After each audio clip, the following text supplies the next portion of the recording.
Hi.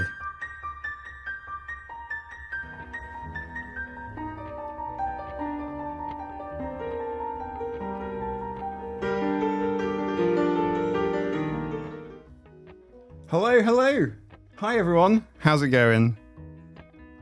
Sorry for the jump scare. Welcome very much is what my brain was going to say. That isn't what I wanted to say at all. Drinks, everybody. Make sure you are hydrated. I think I might have actually damaged my mug. I think there is a small bit of damage on it, but it is doing well. It is excellent. Coffee and obviously a flask of tea because, yeah. Yesterday I had a tea emergency and it was terrifying. It's really bad to run out of tea. Actually, by the way, I did actually have a few spare tea bags because I always carry some spare tea in my bag, which I forgot about. But it's not a problem. The shops had tea. So that was good. Otherwise, you'd have had a video. There would have been a video. No, the tea emergency was real.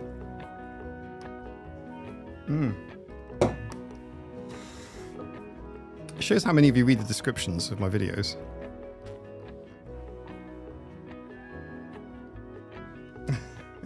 Right. Okay. So, Happy New Year, everybody. If you're not a tea, your alphabet is diminished. This is true. I could probably get by, to be honest. I could probably survive. But yeah, it was pretty bad. Looking for a second hand? Are you looking for a second hand?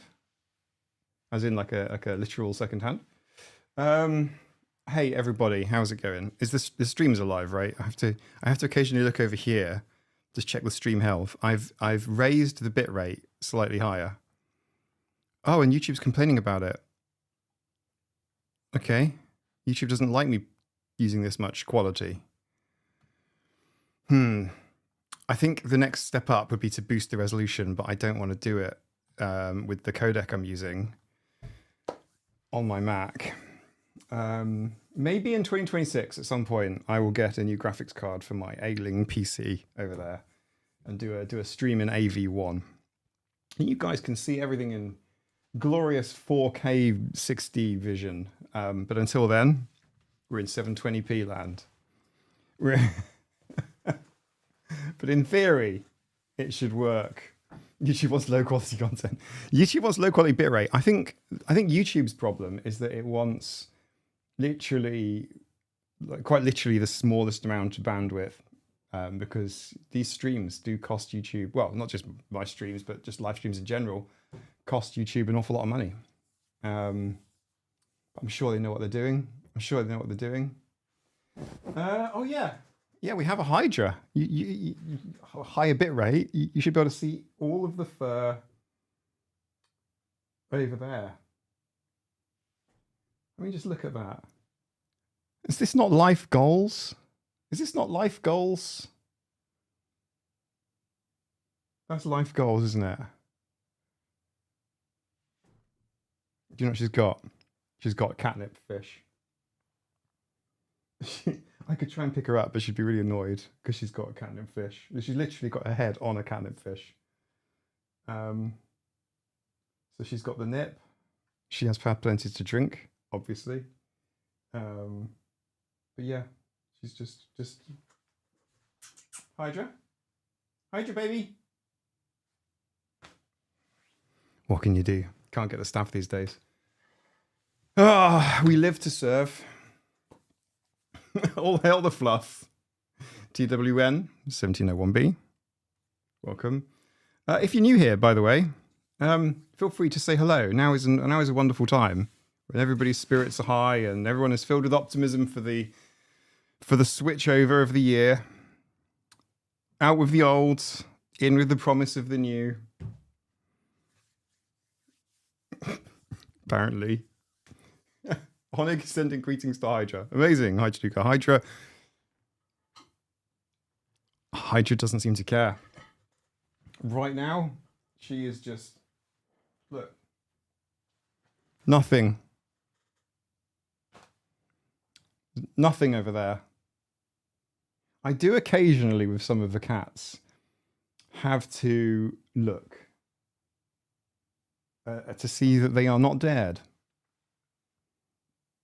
You know, oh, I can see her breathing. That's good. We're alive. The stream can continue. It's just the way it is. Sometimes you have to look at them for a while and go, yep, you're fine. I jest, but it is terrifying.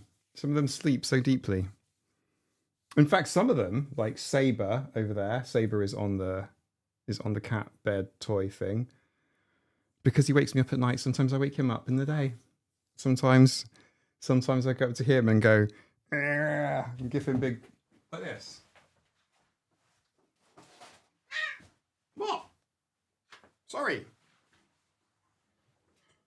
I'm going to wake him up. Sabe's UK. I hope so. He did not wish to be interrupted. He wanted to just be left alone to sleep and rest. But sometimes he wakes me up. Actually, he wakes me up every day. Every night, don't you?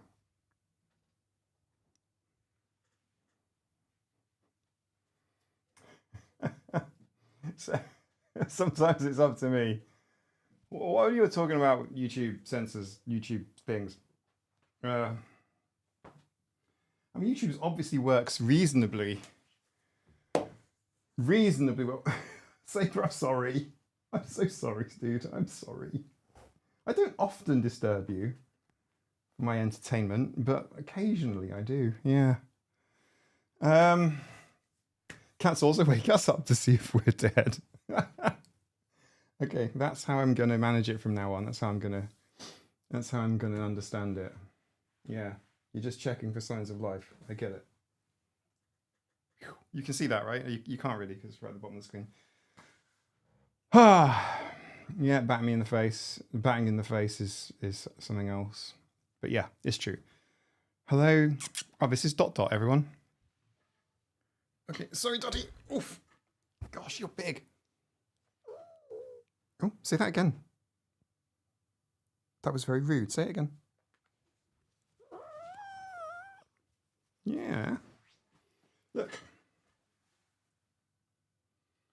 Dotty wishes you all a happy new year. I know it looks like I'm holding her by the neck, but I'm really not. See, it's just...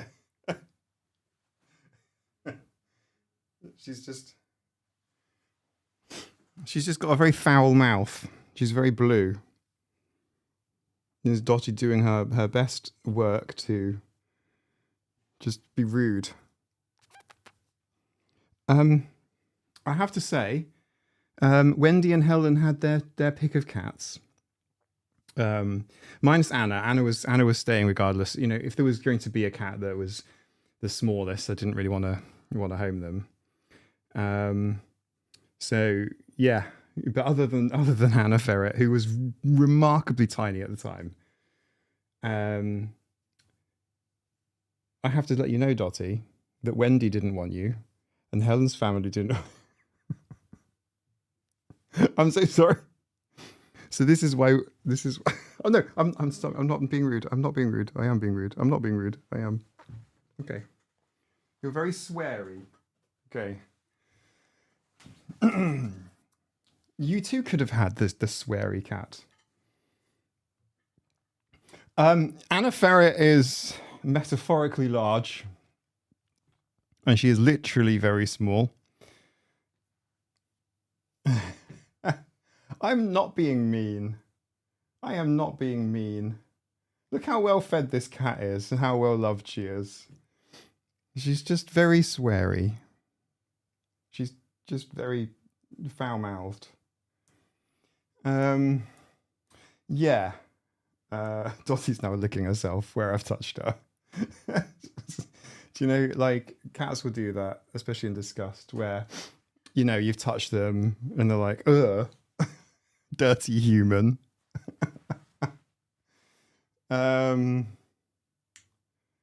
Yeah, Dottie's not yet fallen into the fish tank, but the plastic, it's the same tiny fish tank. So Dottie is imminently about to collapse into it. It's possible Dottie is so big that she's actually supported now by the sides of the glass as opposed to just the plastic on the top. I too am very sweary. Living in Scotland doesn't help in that respect. Yeah, Dottie's just here. The problem there was that they were also gorgeous. Helen, they're remarkably beautiful kitty cats. Thanks for nothing. I know how to clean myself again. Exactly, yeah. She's showering. Lip, lip, lip. Lip, lip, lip. Yeah, so I wanted to wish you all a very happy new year. That's the tradition, right? With the prospect of things improving in the future. I can't believe I started my channel in 2023 in October. In 2023. Well, technically it was like November, right? Because it was end of October when I posted. No, so technically it was October, but not really. It was like Halloween. And then 2024 happened. 2025 was, sorry everyone, 2025 has been an absolute blah of a year. 2026, the gist for 2026, if you want to know, did any of you ever set yourself, like, obviously you get like New Year's resolutions, which never work, but do you ever set like more kind of like valued goals? Because 2026 is going to be worse.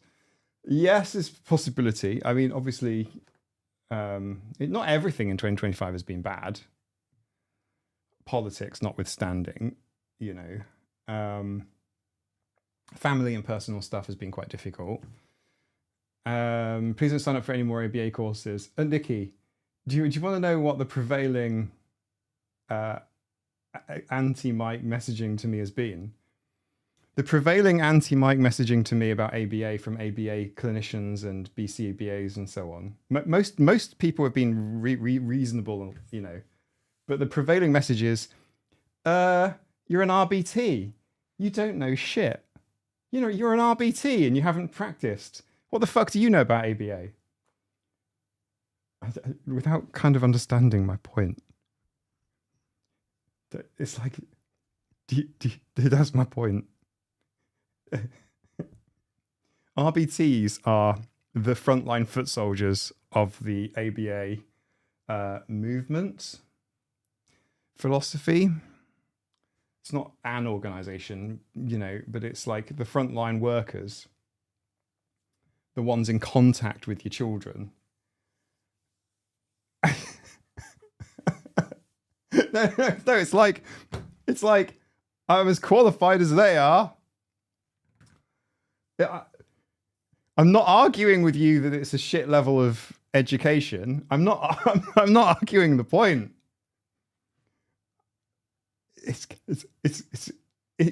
Yeah, wow, it's quite a small amount of hours, isn't it? 40 hours. I mean, 40 hours is a long. 40 hours, you know, it depends on your frame of reference. 40 hours is a lot of time, obviously, and you know, 40 hours to put into a YouTube video purely for the purposes of just being able to tick that box is ridiculous. But it was actually more like 60 hours because I didn't do it continuously. It took me nearly 6 months to complete. And it wasn't actually about the training per se. My intention was to put out an entire video exclusively dedicated to the training. I have got tons of B-roll about the training and everything. I just got ABA'd out. But I just find it funny when people criticize me for you know, only being a lowly RBT, and it's like, well, yes. You don't. Yeah, I think it's ridiculous too. I think it's ridiculous too. You can qualify in literally less time than a 3-year-old can get a week. That's all I'm saying. Yeah. So the ABA thing. No, I'm not doing any more ABA stuff. That's not a. That's not a direction I intend to go. Read the description, everybody. It's the last ever live stream of 2025. I apologize. I don't usually do this sort of thing to you guys, do I? I don't actually at all. So I thought it would be fun to troll you. Imagine if a dental tech needed 40 hours of training for start cleaning your teeth. Yeah, quite. Yeah, or 40 hours of training for anything, really. That's 40 hours you could have spent diving. Nikki, don't make me no, come on. It's 40 hours I could have spent doing anything. It was honestly unpleasant. The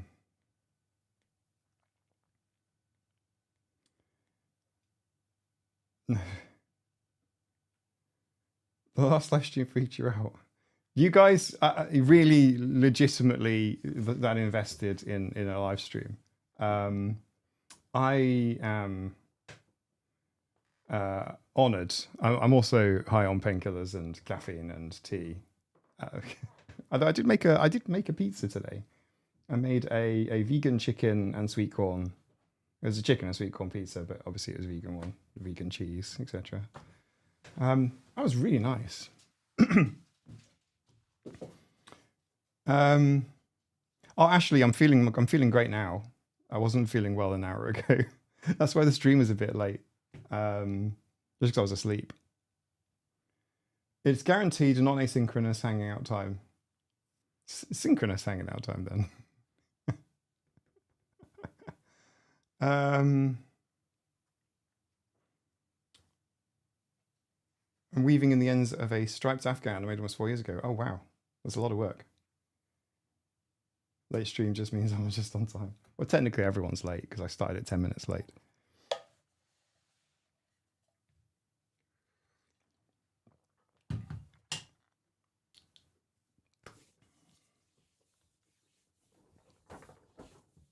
Should blame Saber for waking you up? Yes, you can. You can 100% blame Saber. That is what he does. 1 second. Hide your baby.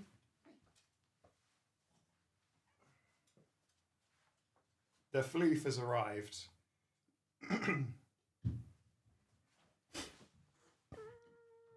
She will now bless you all. Sorry. She will now bless you all. And you. And you. And you. And you. That's the chair, by the way. I need to oil this chair. Mm. Mm. Hide your baby.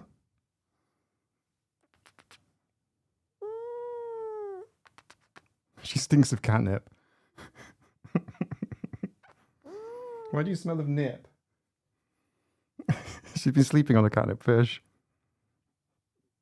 She stinks of dried catnip. Okay, we were getting angry then. The tone changed. Right, do you follow Joe Scott by any chance? No, I don't know a Joe Scott. I know a Tom Scott. I don't know him personally. I like his YouTube channel. Tom Scott's talking style and presentation style. It's similar to Quinn from Autistic in that it's very much like television, broadcast TV from the late 80s. And that's kind of the presentation style that I grew up listening to and watching a lot of. So it kind of feels quite, comfortable. Maine Coons make these little coos, yeah. I've never thought of it as like a baby coo, but I suppose it is. You haven't been invited onto Lateral yet? No, I would love to be on Lateral. Oh my god, I'd be honoured. I'd be utterly honoured. But yeah, Joe Scott, I don't know at all. I never heard the name, but yeah, Tom Scott. Just goals. Tom Scott's great. I love his interest in like big infrastructure projects as well. Yeah, he's shown off some amazing infrastructure stuff. Love it. Lateral is Tom Scott's podcast. I think he's stopped making YouTube videos, hasn't he? But he's still doing podcasts. Are they both the Scotts? They're not related, are they? Because Scott is quite a common... Sorry, Scott. Quite a common surname. There's quite a few Tom Scott-like channels now. Lucas or Tim the Traveller. I don't know those two. But you're right, though. You're right that there are quite a lot of Tom Scott type YouTube channels now. And I'm here for it. I am here for it. I am 100% here for Tom Scott's style. Not him, but his Tom Scott-ish videos and content. Yeah, 100%. Yeah, I'm here for it. I mean, all that style. It works well for my brain. I can binge Tom Scott videos very easily.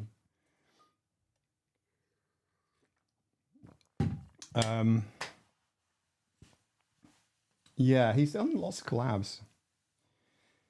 Tom Scott was on QI. He was on University Challenge as well. He did really well on University Challenge. I was impressed.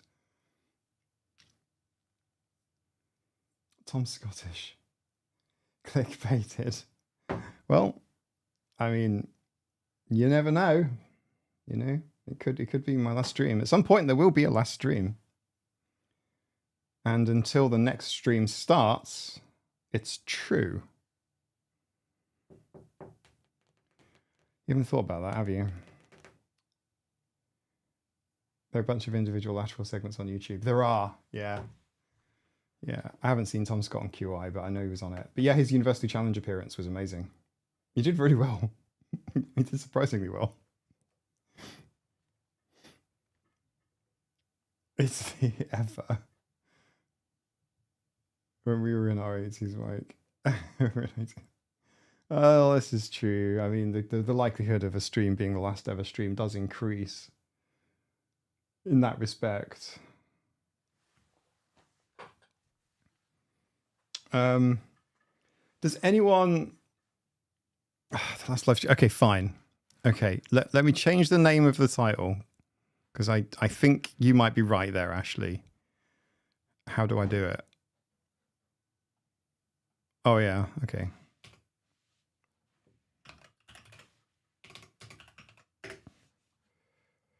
There we go. I've changed it. So I'm not, unless I decide to abandon you. Okay. I'm not sure it quite works like that. I think it... I think it's like... I think it's more like shit happens. I don't know. I mean, does anyone ever wonder what it would be like to live all of the different lives and to kind of like go back in time and then go through that different door or take a different approach or do a different thing or go to a different place or meet different... Does anyone ever wonder? Because I do. And then you think, okay, well, what is it that you can sort of see yourself doing, being, spending your time, your pastimes, any hobbies, interests? I guess we don't really choose our interests, but it does make me think. I'm going to leave behind a load of unfinished projects and storylines and everything. And yeah, it's an interesting...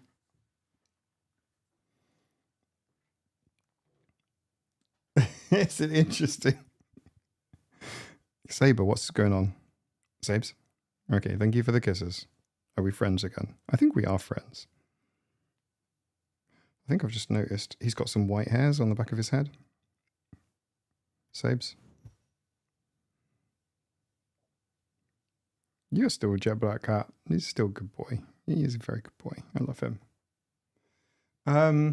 Sabes does want to say something. Sabes acts like... Good comment, Joe. Give you nightmares. I perseverate, yeah, over one life. Yeah, I'm perseverating over a million... I don't know, possibilities. It really annoys me. It really annoys me. Maybe it comes from video game save scumming. This idea in like video games, mostly role playing games, you know, take Skyrim for example, where you just save and then you just try something and then you load your last save.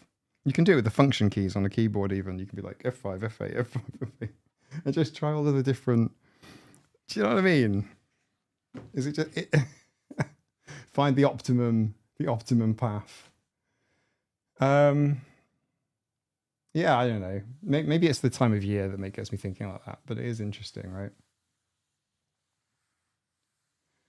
Save scumming and Dishonored. Yeah, save scumming in real life. I'd love to try.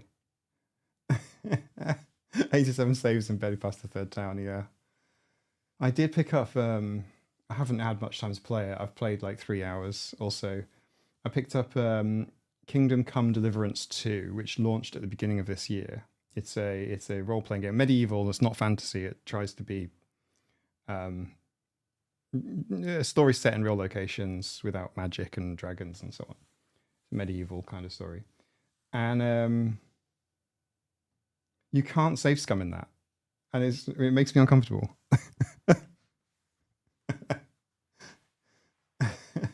Hey Seagull, how's it going? Who remembers computers pre-mice? Oh, Esmeralda, me, 100%. Yeah, I can even smell the keyboard of the BBC Micro B 32. Okay, it was a 32K one. So yeah, I had that extra RAM. I mean, amazing. Such a great historic. You can with mods. Joe, I might have to. I might have to. I just don't have the time to play video games like I would want to these days. I kind of wish I had more time for that kind of stuff, and even watching series on Netflix and things, I've not done a huge amount of. I don't know. Consumption sounds grand. It sounds very Henry VIII, doesn't it? It sounds like Henry VIII acquiring gout as he eats very heavy meals and drinks lots of mead. But no, I mean consumption as in like, you know, watching content or whatever. My YouTube watch history would tell me I'm lying, but intentional consumption. I feel like intentional consumption. I need a lot of time for intentional. Today's all day. I fully expect more live streams. This is going to have to do you till next week, I'm afraid. Just one more episode of Stranger Things. I haven't seen Stranger Things yet. Nina and I are going to watch Stranger Things. But I haven't watched any of the latest episodes. Is it not weird now that the cast are so old? Like the cast are now, they're adults, right? They're old now. So the story must have been written to bring that into mind. Right?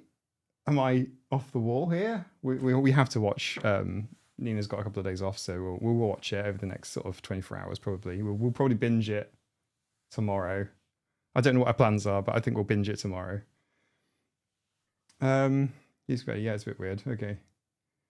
Is that the Harry Potter film series? Oh no, it's not, definitely not. The Harry Potter films, the kids the kids were shit in the first one. The Harry Potter, the kids were terrible. The acting was atrocious, and like like Emma Watson like miming lines, just like it feels like watching a nativity play in a primary school. No. Harry Potter got better as they went on. Harry Potter got way better as it went on. But the first couple of films were horrific, in my opinion. I don't know. I kind of had higher expectations, but it was so cute to watch them grow up. This is true. But I think they became extraordinarily talented cast. But particularly the first film, it was horrific. They learnt on the job, I guess.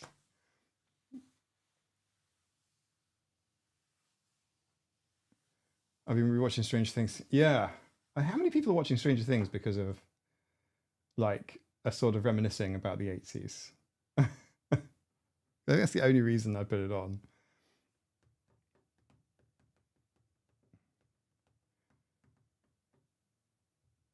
Strange Things did not hold me. Yeah.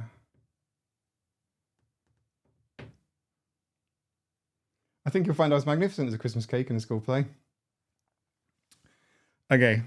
I was I was only ever in one like school play other than the mandatory sort of school things. And there is photo evidence. There's probably video evidence on somebody's VHS tape in a loft somewhere, but there is photographic evidence. It was a nativity play, and I played. I shit you not, and I'm still confused. But I you know how like obviously like Mary Joseph, they're like the main roles, and then you've got obviously got like the three wise men and so on and so forth, and then you know camels and you go down the line, you know, to like all of the bit characters. I played, you know, snail number one, I think. I played a snail.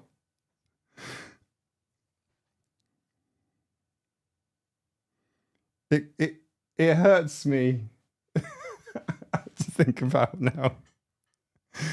Do you know what? I'm going to stop criticizing the Harry Potter young cast members. They weren't snails, were they? They were wizards, and I was a snail. Yeah, in a nativity play. I don't know how. Kieran, there was a sheep and lamb. Yeah, amazing. They were there. Participation trophy as a snail. I was a snail. Yes, corduroy trousers, brown corduroy trousers, and a big shell. Oh no, I didn't make the shepherd. Oh my god, I third in Cooper's wife. Second lobster. Better than snail number two. I don't even know. The most expensive pigment in the world comes from snails. Tyrian purple. Wow, I didn't know that. Is that from cowrie snails? I don't know. I mean, cowrie snails, by the way, FYI, are beautiful. Beautiful. I should probably collect the shells. I see them quite often down south, by the way, on the south side of the island, near the airport. If anyone wants to know where to find them. There's some amazing cowrie snails down there. They're beautiful.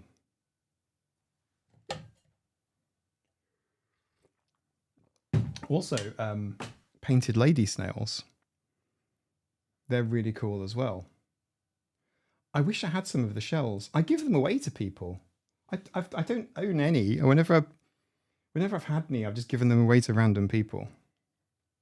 They're really pretty and unusual and weird, but it kind of makes sense in my brain to let the landlubbers, I guess, have them, because you know they're super unusual. They look like pyramids, but they get the patterns are amazing. I mean, they literally look like something that somebody's made. You know, they just look gorgeous. Do you know what? And now I'm thinking about it, I should probably keep like 3 or 4 and then maybe put them in the fish tank or something. But yeah, show them off, definitely. They're amazing. Hang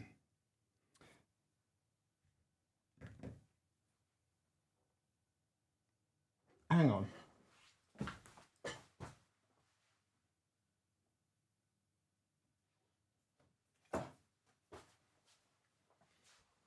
We can do this. I'm very sorry that it's come to this.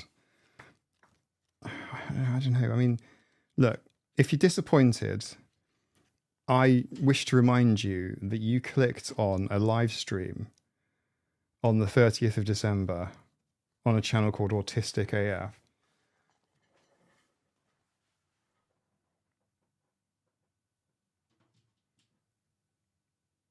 Check that out.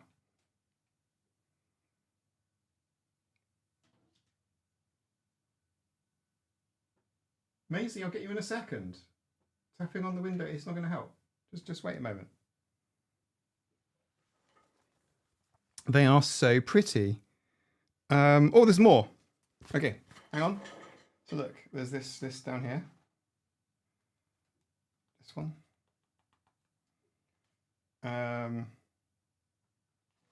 Yeah, they're not rare either, really. These are the cowries. Here we go. This is what I was talking about earlier.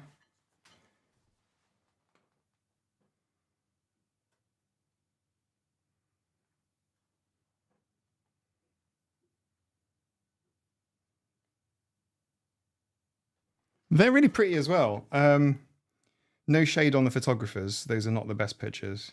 The colors are intricate.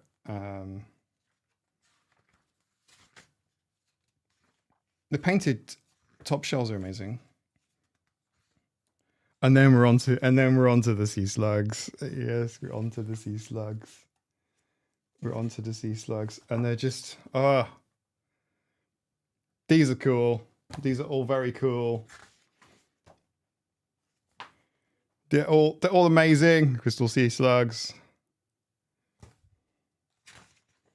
Yeah. Sorry, this is the fried egg one. If you made a fried egg that looked like that, no one's going to eat it. Hang on a second. I'm going to see if the Christmas tree slug is in here. Just give me a second. It's not in here. It should be in here.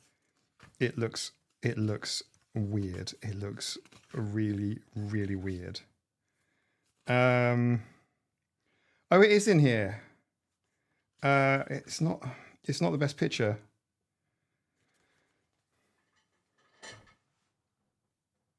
They can look like actual Christmas trees. I shit you not. I have some pictures of them looking like Christmas trees. It just looks like it just looks like a bunch of twigs there. This guide is amazing, by the way, because it shows you like how big stuff is in relation to your hands and things. Do you see what I'm saying? That's like a finger here. And then that's like the front part of your hand. So you can kind of like... These books are fantastic. If you happen to be in Britain or Ireland, and it's not just about diving, the title of the guide it's from Sea Search, which is an organization that does citizen science. And yeah, it's mostly sad, to be honest, in terms of the outcome from the reports, because a lot of species that are more common in warmer waters are moving north. And we're also losing species. So there's a lot of species that are moving out. So probably the biggest example of that are the octopus. Octopus are like moving into British waters at a rate of... I don't even understand what the phrase rate of knots actually means. I know it just means a lot, quickly. They're coming up in millions. They're being caught in millions, and it's kind of sad, but also it's indicative of climate change, of the seas warming up as they're just moving. They're migrating. They're climate migrants, effectively. I suppose it's only a matter of time before the great white decides to make an appearance. But yeah, that'll be fun when it does. Maybe it will be my last ever live stream.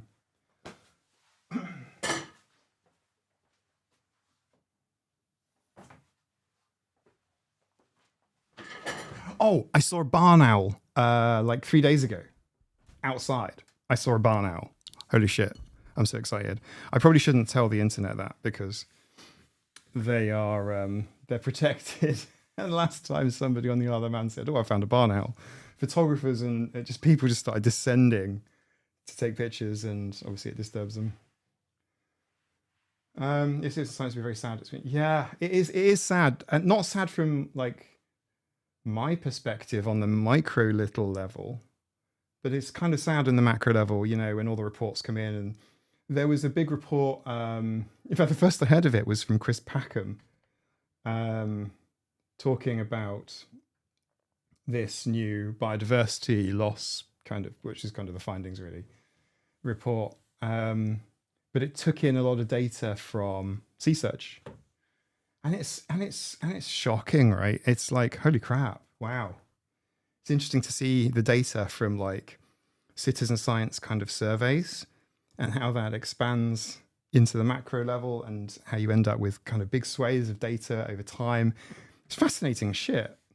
I mean, that's beyond, like, I'm not involved in that side of things. I just give the reports in, but, and I contribute and encourage other people to do so. It's kind of where I fit in, but yeah, it is kind of sad. Actually, we've got a dead dolphin on the beach at the minute. I didn't think you guys wanted to see that on the live stream. It stinks as well, but it is interesting. We have to keep the autism locked away. It's too gross.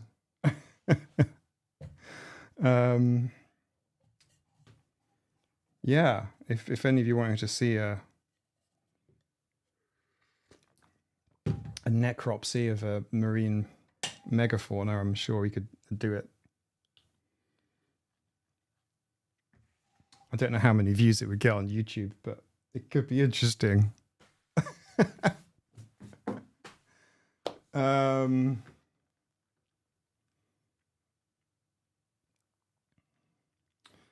do not want to see that. It's just fascinating. It's fascinating to me. And obviously it's different no matter where you are in the world.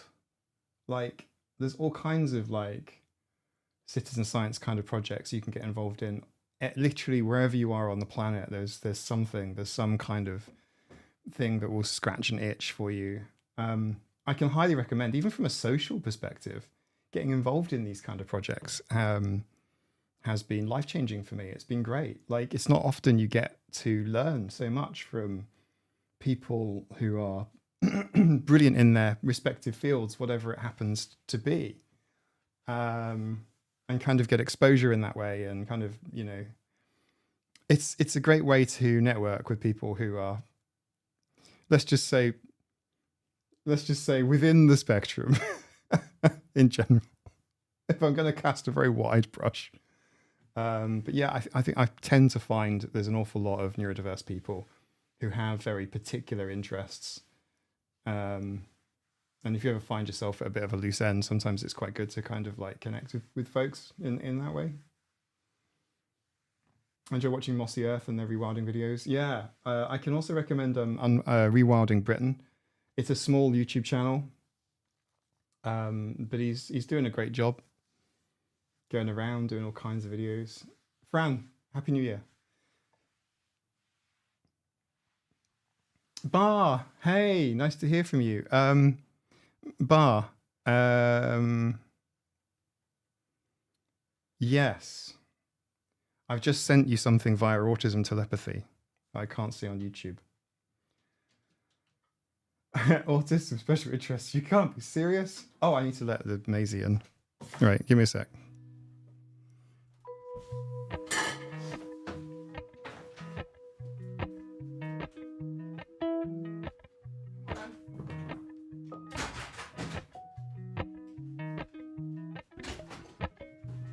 Appalachian sunrise meets my skin. Well. Yeah, all I'm saying is like, I don't know.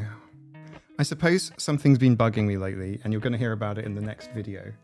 And it does sort of relate to, oh, autistic people can't have friends, or, you know, if you have a friend or whatever, then you can't possibly be autistic. You know, this sort of idea. That is a theme in my next piece of content, which should have been out yesterday, if not for running out of tea. I shit you not, that is the reason. Because, of course, then, you know, as you sort of run out of tea, and it's like, well, I can't edit this now, and I can't. So it's like, what am I going to do? So you go out to the shops, don't you? But it takes so long, obviously, because you've got to get ready to go out, and then Maisie wants to come out too, and then, okay, fine, so now we're going out. It's like, oh, may as well go to like big Tesco's and then get everything I need. And it's like, okay, what else do we need? Etc., etc., etc. And then by the time you're back, it's so, you know, you're just like, ugh, I mean, and you're just not, yeah. And it's like, yeah, you think to yourself, oh, well, the video, if I put it out now, it's going to go out at like midnight and no one's going to want to watch it then. And YouTube whinges at you if you post something like that. It goes, no one's around this time of the day.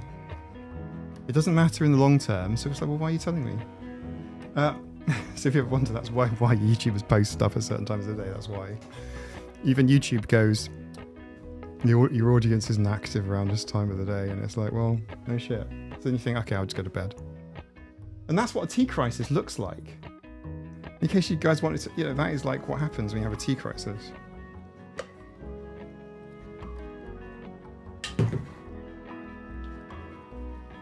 The Americans will watch it for you. Well, most of the channel's viewership is American. I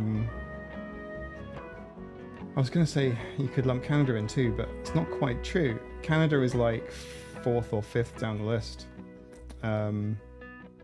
It's America, as in US, and then UK, and then Europe, or / European countries, if you bundle them up.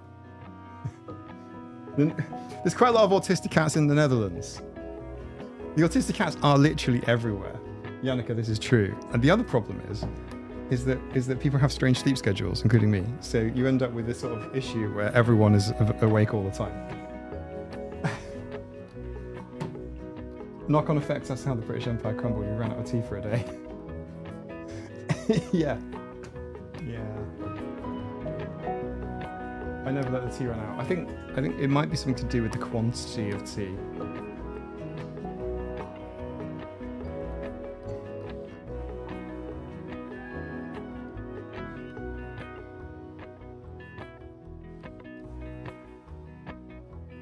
I think you have more Dutch viewers than I do. Sam, are you serious? Because you're Netherlands. I was going to say Netherlands bound, but I think that's true, right? You're in the Northern Europe. You must have fair few. But yeah, it is true that there are a lot of people from the Netherlands. Like if you're from the Netherlands, like represent, right? Drop a windmill in the chat. You would be. So I don't know if I'd be surprised or not. I just think there are a lot of like English-speaking neurodivergent people in the Netherlands active on YouTube. I think that's true. I don't know why, but Netherlands is a big thing. If I do a trip to Europe, I will have to go to the Netherlands. There is no question, because there's just so many people there I want to see. And it's like, but France, on the other hand, I went to Netherlands in 2013, 2 trips to Big Tesco. Wow. VPN could be, but is the Netherlands a particularly popular exit node? Yo, Sam.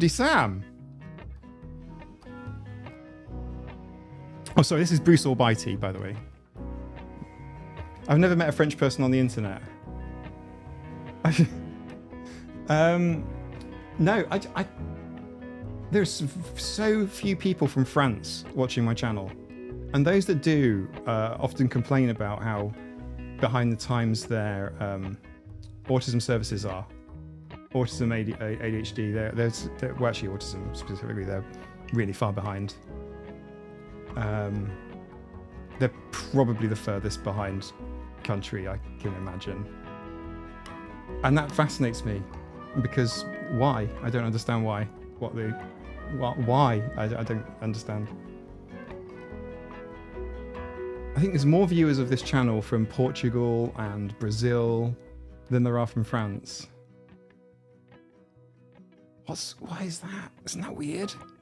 Netherlands represents massively, by the way. Obviously not as much as the UK, but Netherlands is a big thing. Netherlands might even be bigger than Canada in terms of viewers. What are you doing? What's going on with your feet?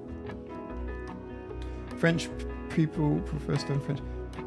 Yeah, that's true. Could be. Yeah, could be that. Bruce, you have to actually literally let go of me so I can let go of you. We're in a stalemate, mate.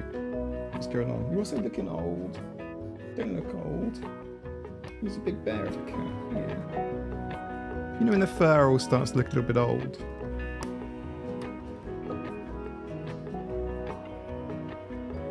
And then I've got to check his teeth. How are we doing? No, I'm not. Not right now. Later. Whoa! Hey. He has 3 legs and he's just going to leap off, which is terrible. Oh, he's now found a catnip fish. Actually, he's not got a catnip fish. He's got a catnip. I don't know what it is. It's just a tube, a fluffy tube with a feather on the end.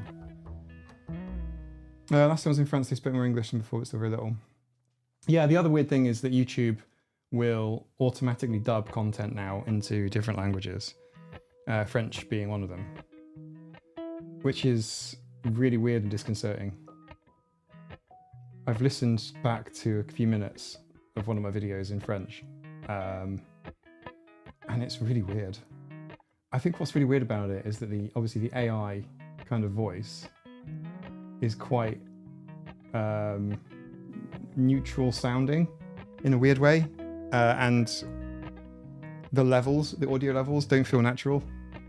It feels like strange dubbing. It feels like this is not the future we were promised.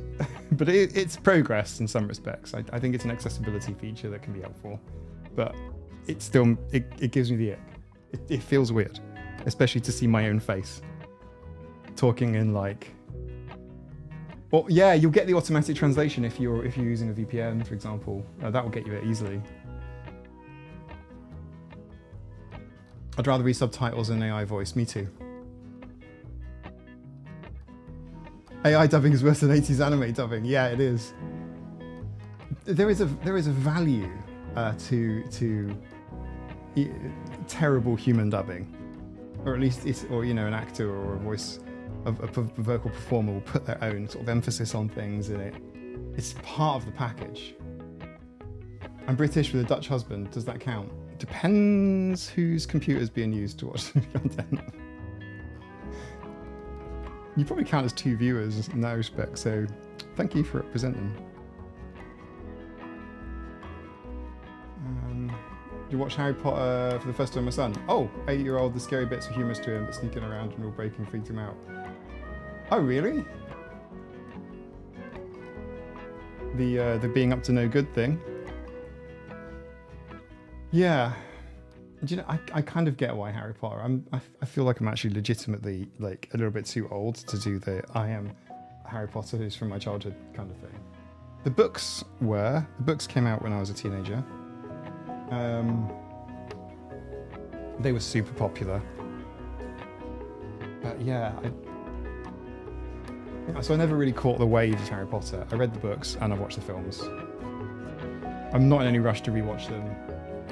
And I feel like, the JK politics stuff has kind of put a bit of a... Not that that is the thing that matters with respect to the... I don't know the political values of the company that made this. Whatever. But it's just, it just has a slight ick to it. But yeah, I'm not casting shade. Obviously, it's an important cultural piece, especially for people's lives and so on.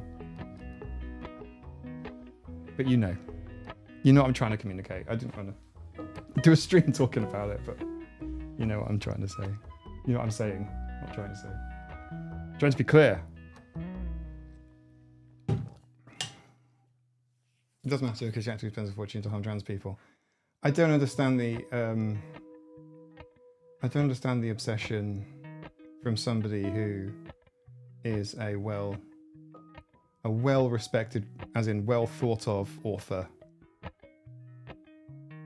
Discworld is great. Yeah, so Discworld, Terry Pratchett is more my vibe. Having said that, the last time I read Terry Pratchett was when I was like 14. So I feel like most of it's been forgotten. So I could definitely go back. Douglas Adams is great too.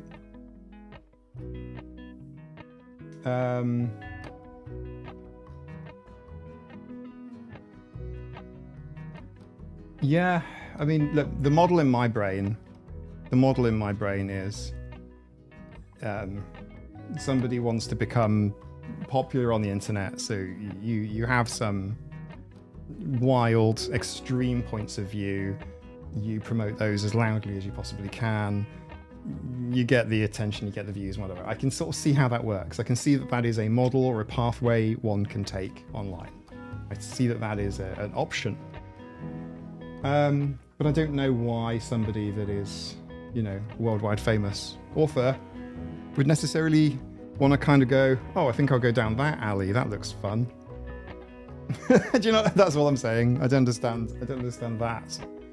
I'd have thought that her career didn't need that to be successful.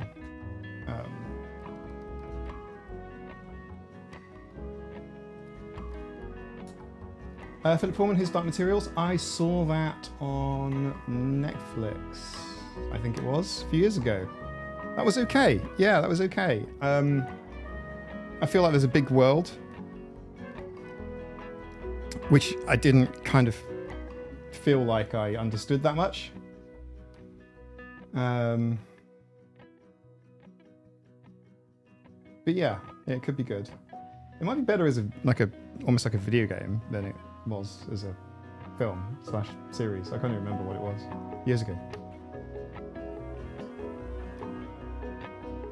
The Megapode. Press is amazing of Discord. Yeah, absolutely. I shit you not. I literally, when I met up with Quinn for the first time, I literally didn't see him. I didn't recognize him because he looked like Terry Pratchett. I shit you not. He was wearing the hat and everything. I shit you not. I think he dressed up. I think he cosplayed as Terry Pratchett. In fact, I have footage of it. I knew it would be a moment. So I filmed it. I carried a camera with me. I filmed it. So there is the moment of, well, presumably walking past him and then saying, you're in the wrong building. And then seeing him again and going, oh, you look different in 3D. Can we get the Quinn as Pratchett video? I will review it because I haven't seen it. I'm vlogging, so I'm filming way more than I need. I'll review it. If it's like sensible, maybe it goes on Patreon as a bonus. Just as an extra little video, because it doesn't really fit on YouTube. I'll post it on YouTube. People won't have a clue what the fuck they're watching. So yeah, I'll just waz it. I'll dump it on Patreon. There's a bit of extra. I was delighted to meet Quinn. He's absolutely lovely. I've got so much time for him.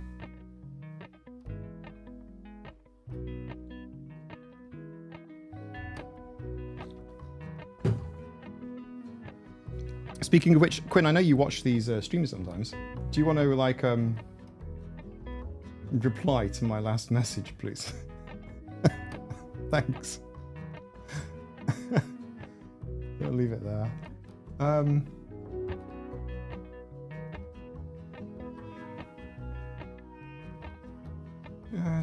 Yeah, maybe. I don't know. I'm just confused.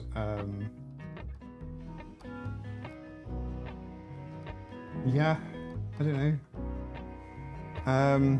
Maybe there's an element here that I don't understand, which is that maybe it's too late for her to change her mind now because she's so J.K. Rowling is so ingrained.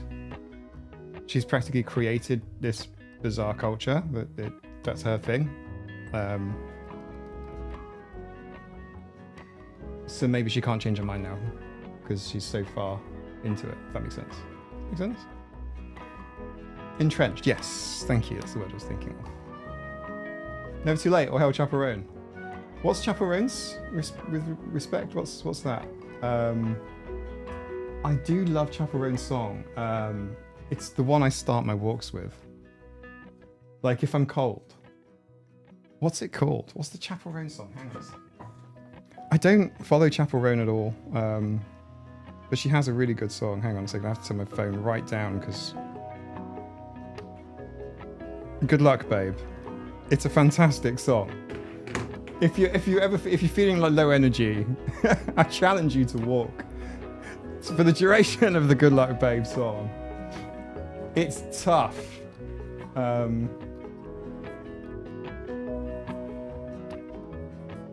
Pink Pony Club, yeah. I don't know anything about Pink Pony Club. No, it's not. It's Good Luck, Babe. Is Pink Pony Club a good song? I don't know Chapel Roan stuff, so I don't know. But I have Good Luck, Babe as like my, I'm feeling like shit. I'm gonna walk to this song, and then I just go straight to Taylor Swift for the next sort of 40 minutes or whatever.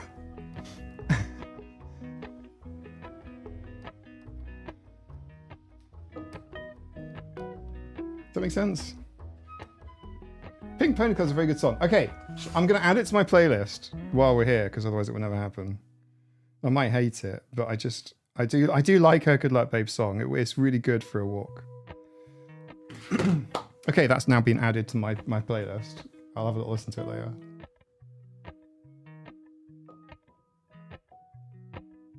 So that's where that song comes from. I've heard it, but no idea who made it. Yeah, exactly, right, Helen? Like a lot of music, particularly like popular music or like pop music, is just like, it just exists. I'm not sure what Taylor is doing. I know Taylor has been very supportive of LGBTQ community.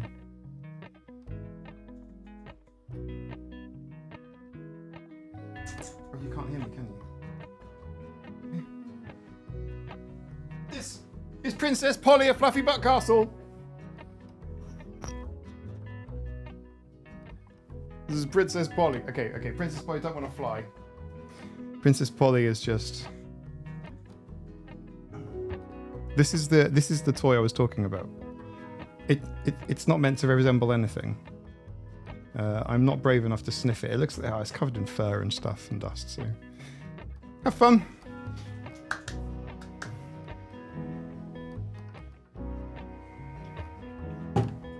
It's Miss Politics herself, yeah. Yeah, it is, yeah. That's... So, for those that don't know, if you want access to the politics channel on the Discord, you have to go into the rules and click the Polly button, which is a picture of Polly. And if you click Polly, you get access to the hidden, which is no longer hidden. That's how you unhide it.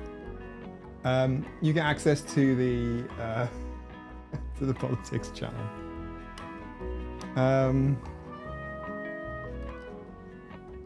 We find some delightful toys on the floor. There's toys all over the floor. There's just like random toys all over the floor. I could collect an entire basket full of floor toys. There's just, it looks like a piece of, it looks like a random, I'll tell you what it's like. You don't want to tread on it. Oh. I need you. It's a ferretization. It's a ferret. Yes, it's ferret. It's a ferret. Ferret doesn't say much. She's pretty quiet.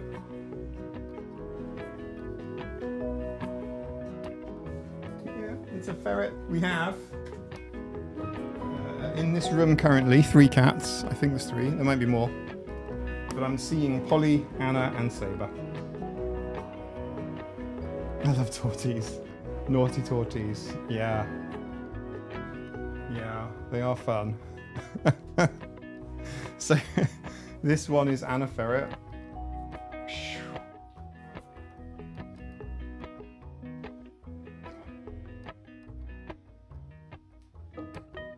Love it.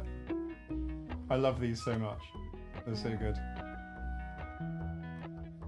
They look amazing in person because your eyes can focus. They're much better than cameras. Cameras are terrible at focusing on shiny stickers.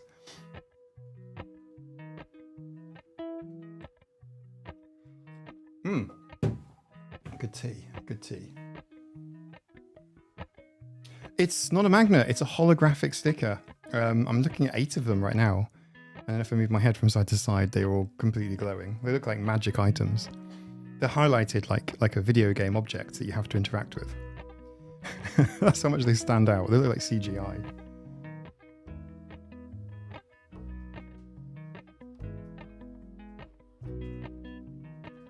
The amount of times when you've broken ankle while stepping on tripping over. Oh, right, yeah.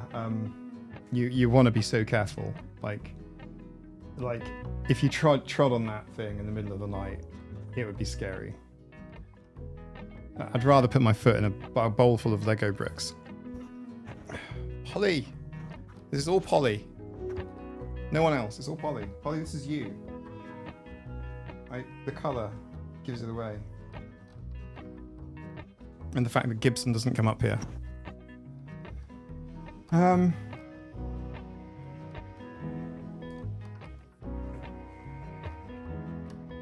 You end up picking up a nasty hairball or worse. Oh, no. You need to be careful.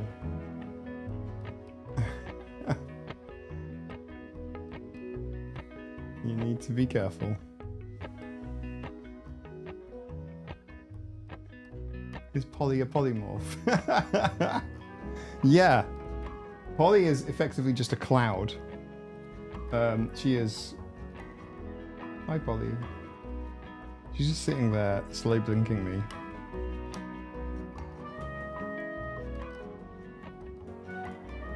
See, I wish I could react to comments here. Well, you can. You can at people in the comments, and it kind of highlights for them. It's something I think YouTube, or at least is rumored that YouTube is working on in 2016, is DMs and a bit more emphasis on lives.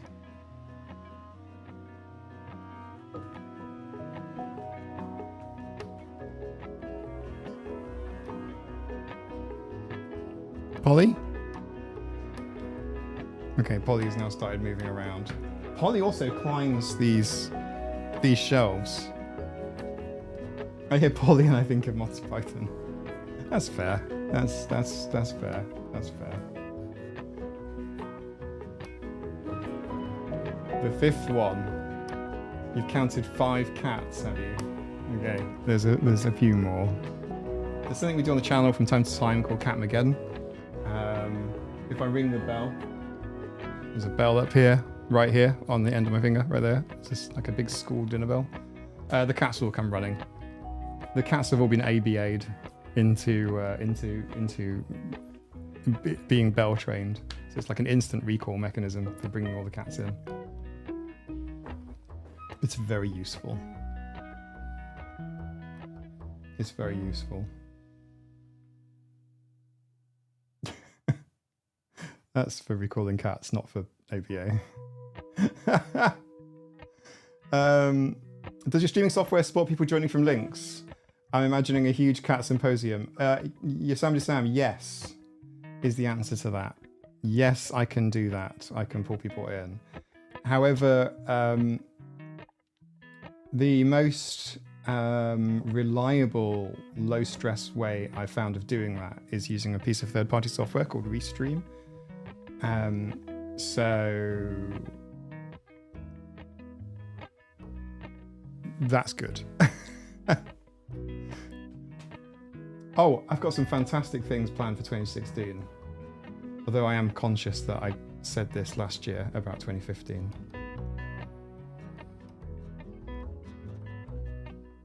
I'm feeling deflated in that respect. But no, I do have some things planned and scheduled that will happen, and they'll happen early, not like the ABA thing that took me most of the year to do.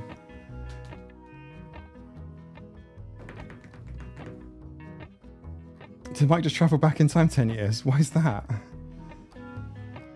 Oh, sorry, a 25, yeah, sorry.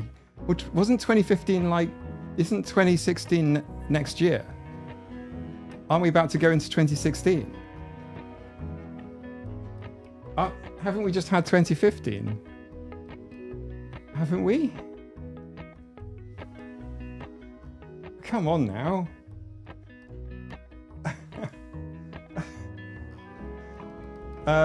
Yeah, next year. What are we going to have next year? Brexit vote? first Trump presidency term. What else are we going to have?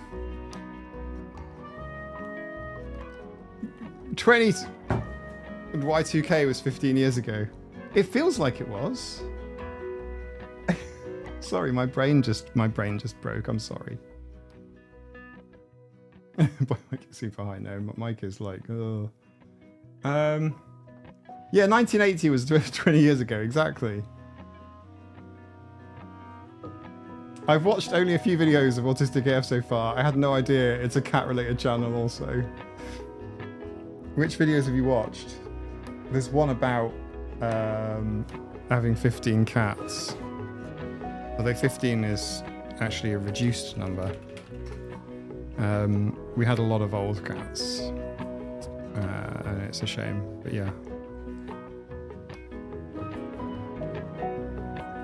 Gosh, when was that video? Here we go. Why are pets so special to neurodivergent people? Okay, I've copied the link to my clipboard, and now I have to put it in the chat. How do I do that? YouTube, like, YouTube doesn't make this easy. Okay, I've refreshed the page. Have I posted it in the chat or have I posted it somewhere else? I posted it somewhere else. I've literally posted it somewhere completely different in a different stream called Kittens After Party. I didn't even realize Kittens After Party was an open stream that this channel had running, but it did. It's not there. I'm just going to refresh again. Oh, there it is. What's going on? My partner just asked what the smell is like having 15 cats. Not too bad, to be honest. So we don't have any trays. The cats are all trained to go. I am realizing that I'm sounding very much like a behavior technician at this point. But yeah, it's fine. Cats don't really smell. Like, Maisie stinks. And that's one dog. And we have 3 of them. The other 2 are small. The other 2 don't smell that much. But like an old collie smells. An old collie is very stinky. We have had elderly cats that have been really, really smelly, and we've had to have trays around everywhere, and it's been a difficult. But yeah, all of the cats are trained to use their own toilets. They've got their own toilets. They have literally their own, like, they're like camping shower trays. They are shower trays, but they're like small showers. Cats don't smell, says the man who sniffs his cats live on stream each week. They don't, though. They smell of like biscuits and stuff. Saber's smelling a little bit like mechanical, like he's been in the garage. So I'm like, where have you been? Old animals equals old teeth. Yeah, this is true as well. Like, I'm not saying that it's like a completely, smell-less existence, because there is like, it depends on the dynamic, and it depends on which animal it is as well. So we had a Maine Coon who was shot in Scotland, and she came to the Isle of Man, and then she was put up for rehoming.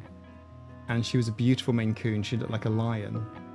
But because she lost one of her back legs and she was quite a heavy cat, she would need like washing quite often, and she'd need shaving too. And she was generally quite stinky. She wouldn't wash herself that much. She was quite smelly. But generally speaking, cats smell like... They smell like biscuits. It's hard to explain, but like rich tea biscuits or digestive biscuits. Generally speaking, most of the time. Cats smell different depending which end you're sniffing. To be fair, they all smell pretty good. We had a bearded dragon. Bearded dragon was smelly. Probably because of the heat lamp, which kind of like warms up the smell. Ducks are really smelly. Ducks are really smelly.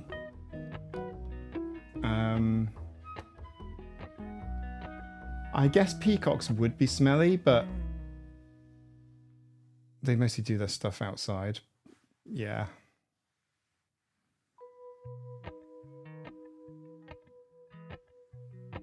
I'd love some info on how your cats are potty trained. I might do a specialist video on that, but it is very specific. It is hyper specific. It's not going to happen on YouTube as a YouTube video. I know that because if I did it, literally everyone would unsub. They'd be like, what the fuck is this? Why's talking about cat shit?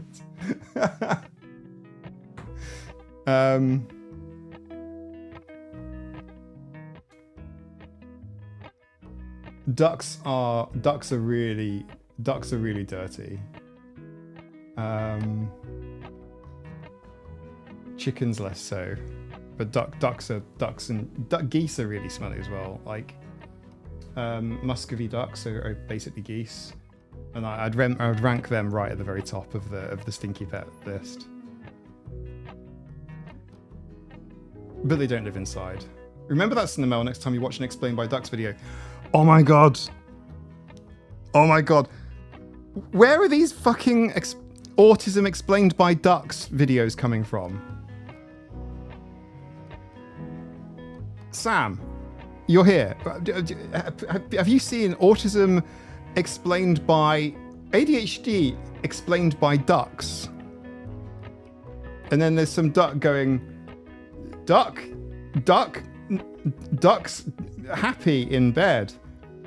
Duck unhappy in the morning. And the duck's like, quack, quack, quack. And then it's like, another duck comes along and disturbs first duck. First duck now very messy. I don't know. Am I explaining it right? I think I'm doing a good job. Maybe I should just delete my YouTube channel and let the ducks take... You seen? Okay, here's the thing, right? There's a lot of like autism explained by ducks, ADHD explained by ducks or whatever, you know what I mean? And there's small little short form pieces of content. Still a good duck is nice. I think that's very sweet. I'm not saying I hate them or whatever, but I think there's a bit of a problem in trying to cram info into like really small bits of info. I mean, hey, I'm biased in that, I make a 3-hour video and then cut it down to 2 hours. If it's something that I think needs the time, I don't know that I could do it as explained by ducks. But yeah, I think some of it's good. I think some of it's terrible, but look at Diploma Duck. I don't know what Diploma Duck is, but I love that username. I love that. Is it a channel name? Diploma Duck just is beautiful. It's like Danger Mouse. It just, as explained by cats.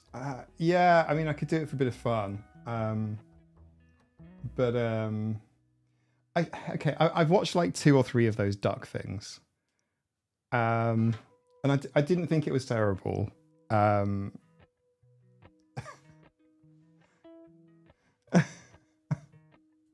But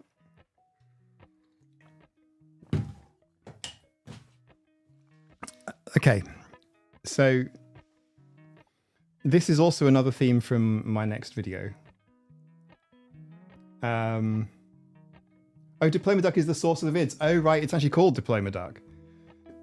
Okay, well, I feel like they should put a bit more effort in if it's diploma level as opposed to, just very, very basic.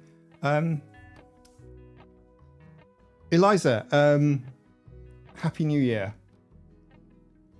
I found duck things annoying. Yeah, I tell you what, I had feelings about it, and it's memorable. So on that respect, it's like, oh my god, okay, so it's memorable and etc.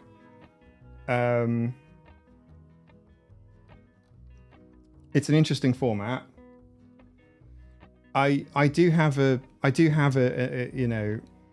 have a mild, and I say it's a mild issue. I'm nitpicking, okay? Please don't think I'm doing like, I'm being super sensitive or whatever. but I feel like it misses an awful lot of nuance. And by an awful lot, I mean like loads. So I'm not against the listicle, like 5 reasons you might be autistic kind of video. Something done like by Sam here, Yo Sam Do Sam, is a great example. She's got amazing videos. But it does require a bit more explanation to have it be accurate as opposed to being overgeneralized. So I do feel like it is kind of overgeneralized. Is that a problem? I don't think it necessarily is. I mean, you know, are you going to take it seriously? It's a fucking cartoon duck. But it is overgeneralized. But it's, you know, I'm not going to go down the warpath and go, it's terrible, should be cancelled or whatever. But it is super generalized. But it's trying to communicate a concept in like 30 seconds or less.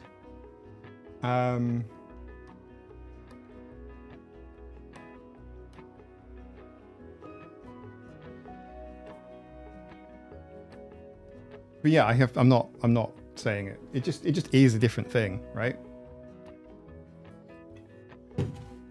Still a good duck, I think, is sweet. I do remember that phrase from the end. Yeah. It's neuroaffirming, right? So it's not like the 2 or 3 that I've seen have not been like overly pathologized and overly medicalized. I think that's a good thing. But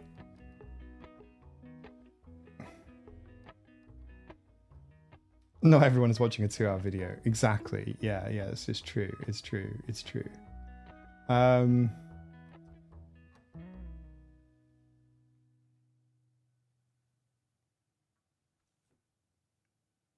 The truth about ducks and dependent ducks shouldn't be watched one after another. But why is that? Is the truth about ducks really dark? Is it a biological thing about ducks? Because ducks can be mean.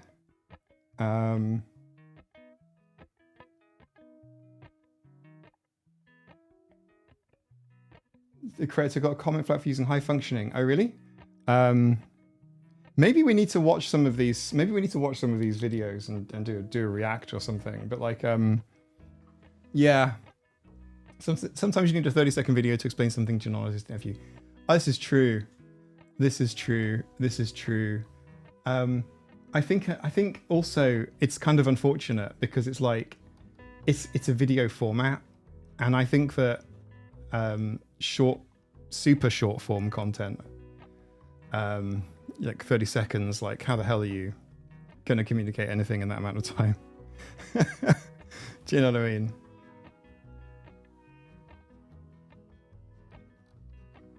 It's a tricky one.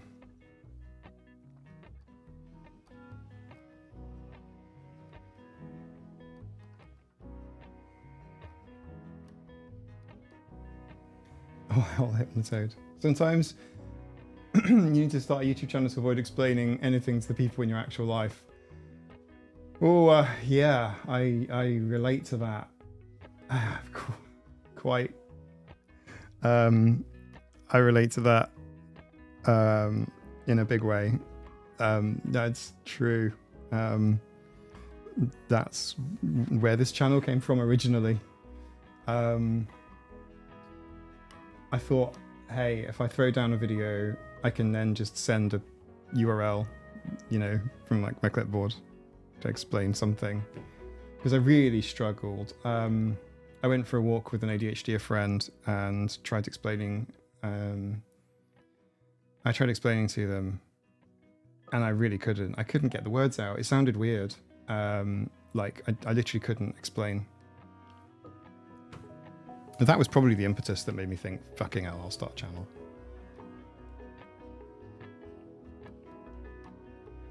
I'm fine with it now, obs. I've kind of got over that hump. I think I can explain reasonably well now, but like, holy crap, it's still difficult. I'm not saying it's easy. I think probably now the biggest issue is like when to talk to people about things or not, or when to bring certain things up.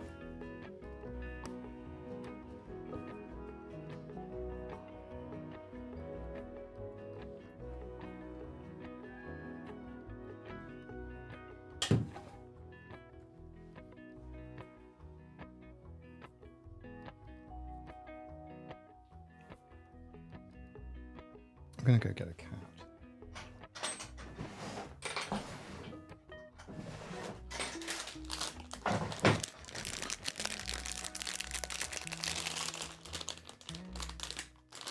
What's this?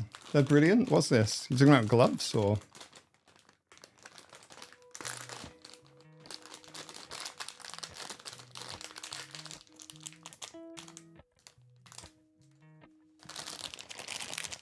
Little snack. Well, these stink. I mean, if you really wanted to know, this says with delicious cheese. Okay, but they're really smelly.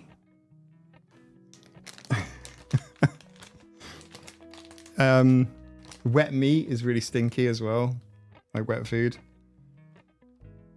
Sapes? Whatever they've done, they know what they're doing. Delicious, I'm not sure. The picture of the cartoon cat on the front is accurate. Oh, thanks for that. Let me turn that off. I don't want the trackpad and a ferret. Yeah, I'll put ferret over that way. What's that crinkling? Yeah. The worse the cheese smells, the better it tastes. This is true. Okay, ferret not going to tolerate this because ferret wants dreamies. Ow, ow, ow, ferret, ferret, ow. Yeah. Yeah, ferret. Come here. Ferret. Woodshed Theory! Claire! We seem to have like a collection of YouTubers on at the minute. What's going on? Where are they all coming from? Where are they stored? It's like Mariah Carey at Christmas.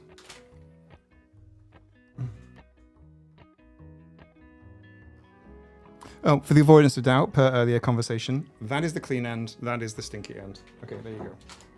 Okay, ferret, I'm gonna put you down, just... Thank you. Be organized, ferret. Be tidy and neat. And slinky. Smells like garbage, tastes like heaven, like durian. Poor Anna let her eat. Anna was trying to cause havoc. I love Anna ferret sightings. Yeah. Pointy end up, flamey end down. Yeah. Anna doesn't swear that much. Anna, more YouTube royalty. It was supposed to about. I have no idea. Ferret has finished her dreamies. She wishes for more. Just gonna look, proof of ferret. Okay. I'll put some down for Sapes over here. Also Polly. I'll give Polly some.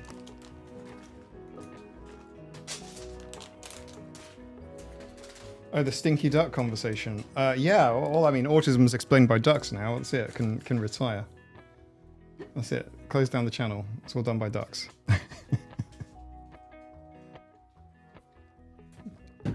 I'm messing about. I haven't watched all of the ducky videos, but I don't. Bah. I think I only use short form social media to farm for content. If I'm honest, I don't tend to hang out on short form socials. Hey Hydra, here you go. Okay, we got Dottie, we got Saber, we got Polly, we got Tosca. Tosca's down here. They're all here today. Witcher Theory, someone told me you were singing my song last week. Lies. Lies.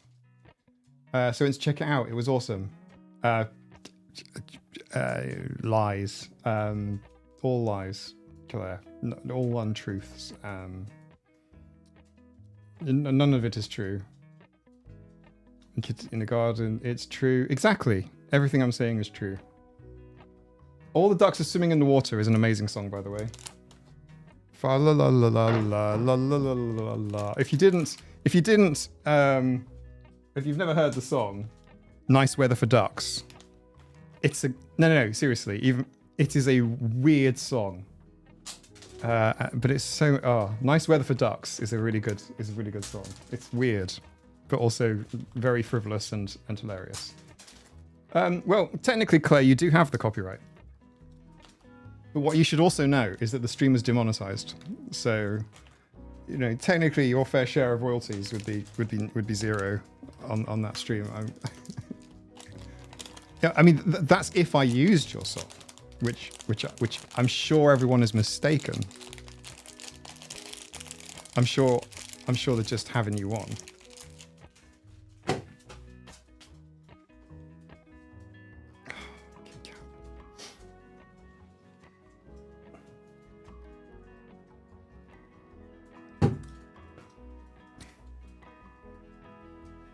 Short format works for some content. 0.02 cents a play.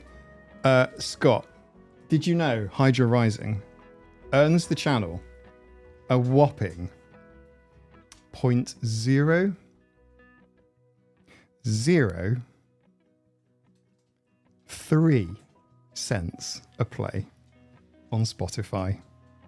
Spotify is so amazingly, overwhelmingly generous that the track earns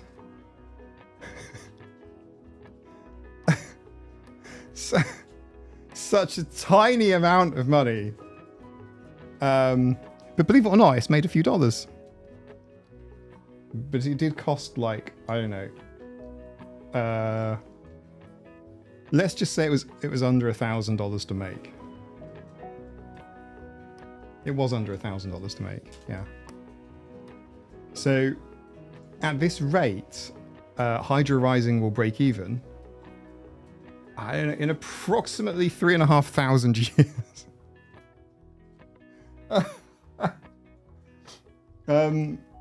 Hydra Rising paid in the middle of the first live stream. It was one of the reasons I signed up to be a paying Patreon person. Holy shit! Well, that changes the calculation. Contented Crow. I'm so. Wait, everybody! Wait! We're not done. I want to show you something cool. Hang on a second. I don't know how far back I'm going to have to scroll on here.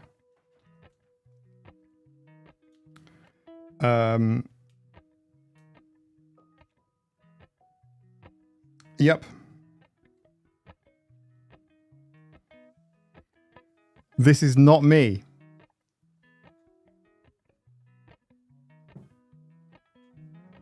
Number 4!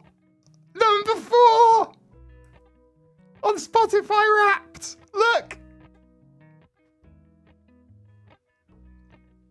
But wait, there's more.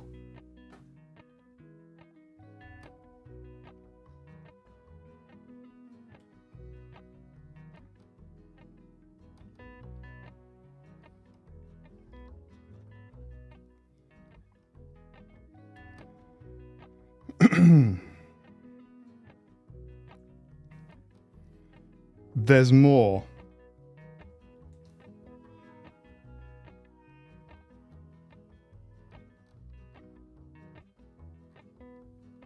These are not my screenshots. These are not my screenshots. Technically speaking, these lovely folks are competing against me for playing the song.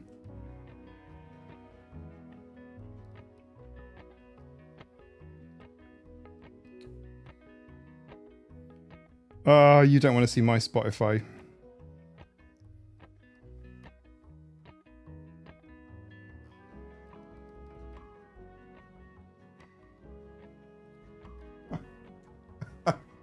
Okay, right. Per earlier conversation, we'll just leave it there.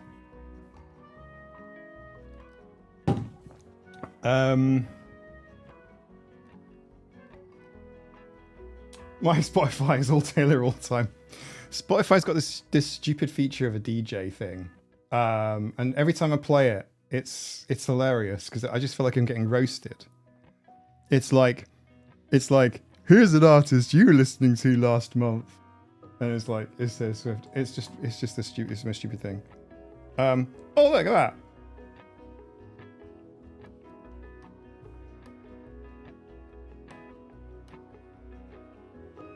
That's quite a lot. Spotify age, hang on a second. Do you know what? It doesn't actually count though, because it doesn't count. My most listened to tunes were not by Taylor Swift.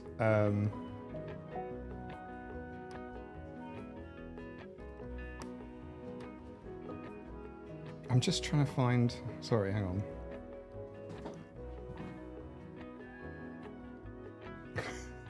Sorry, pictures on my phone.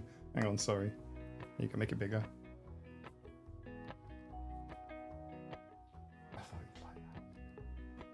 Yeah, my Spotify age is like 30 or something. Alicia said her Spotify age was 76. She's only 16. Oh, that's brilliant. Right, we should do a 2-minute break. No one's going anywhere. Everything is yeah, it's a real picture, yeah. We'll just do 2 minutes. I'm gonna stretch my legs. I don't need tea, but you guys might need tea, or I'll see you in 2 minutes, like 120 seconds. See you then.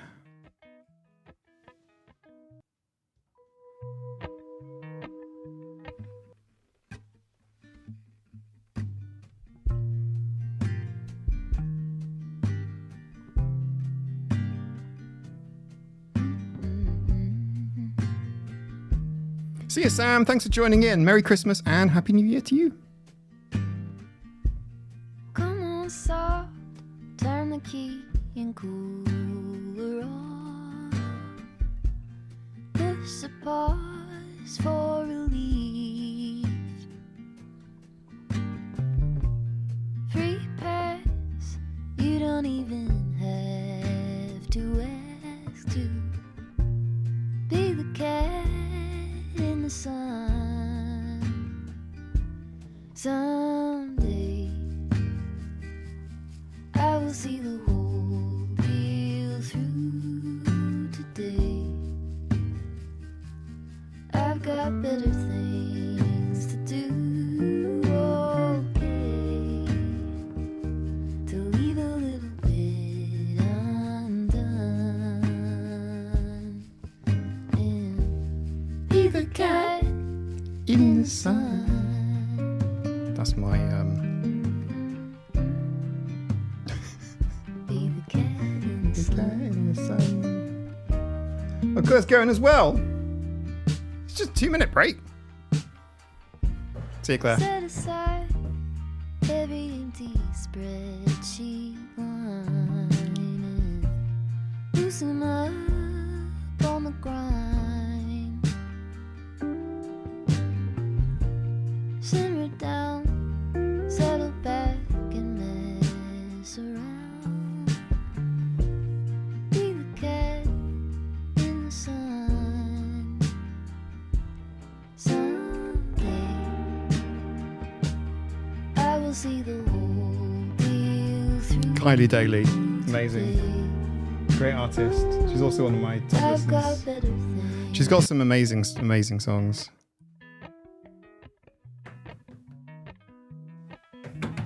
I feel like I need to cancel Spotify, weirdly, because I use YouTube a lot, and obviously with YouTube Premium you get YouTube Music, which is more or less equivalent to Spotify, and there are services where you can move things over. I'm just like hugging myself in this weird way. Look, it looks strange on camera, doesn't it? Yeah, rather than paying for Spotify as well, although Spotify also gives me access to some audiobooks. So yeah, it's tricky, but I do like the Spotify interface.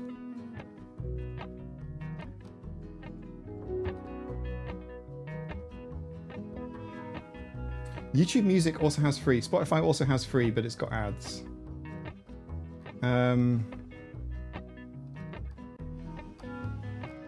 What? But I feel like it's a bit silly paying for both when I can get the same thing. I can get the same thing with just YouTube. Do folks who use YouTube Music like it? Because it's basically the same, right? YouTube Music is like the interface is practically the same. Kylie Daly. The Daily is correct. But it's Kylie, spelt. Someone will do it. I think it's Kailey. I think. I'm not sure. She's got some beautiful music videos, by the way. Some of her songs she's got on YouTube. She's got some lovely music videos. The ads, yeah, regulation. I think if you use YouTube for like sleep as well, ads would wake you up potentially because they're quite high in terms of like loudness.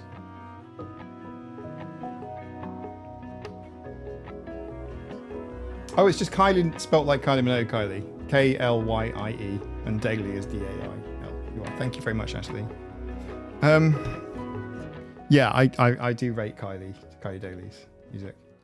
And she's got some lovely, like I say, she's got some lovely music videos. Very peaceful, as you'd expect them to look. They look like you expect them to look. But yeah, I would like to bin Spotify. I use it for everything, but I think I can use YouTube Music to do this exactly the same thing.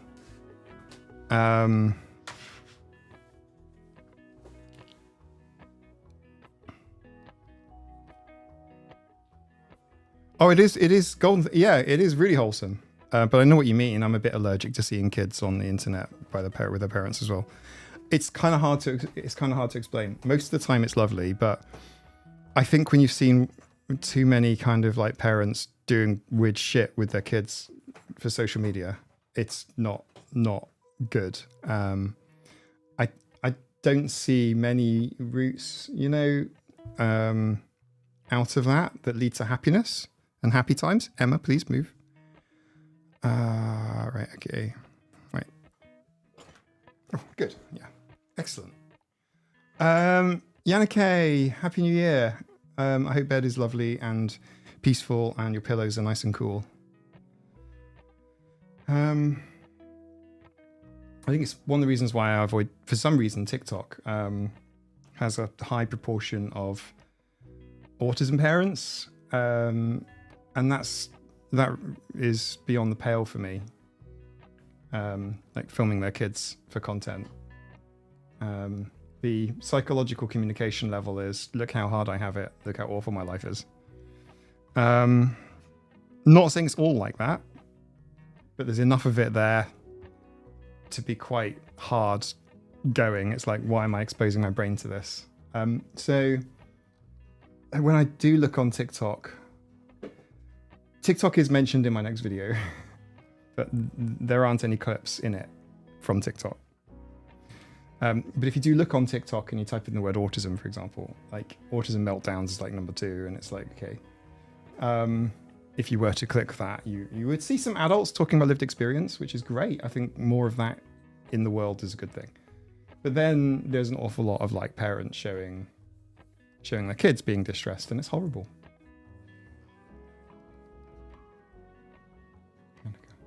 Yeah, Yannicka, yeah. That's what I said, right?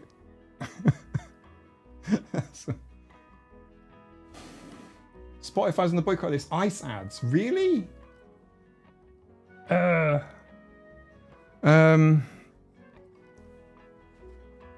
I'm sorry what's going on with everything in the United States lately. I don't think they're shaming their children for money necessarily, unless it's one of the bigger accounts. There are some family accounts that monetize their autistic kids, which is gross. It's grosser than the child actor thing, the child actor dramas of the past. It literally just seems to be for validation and attention, I suppose. And that's not to say that, speaking as somebody that makes content on the internet and I want people to see my content, yes, I want the views, I want people to see it, I want people to engage with it, I want the content to be seen. I'm making it to be seen, to be consumed. The problem is,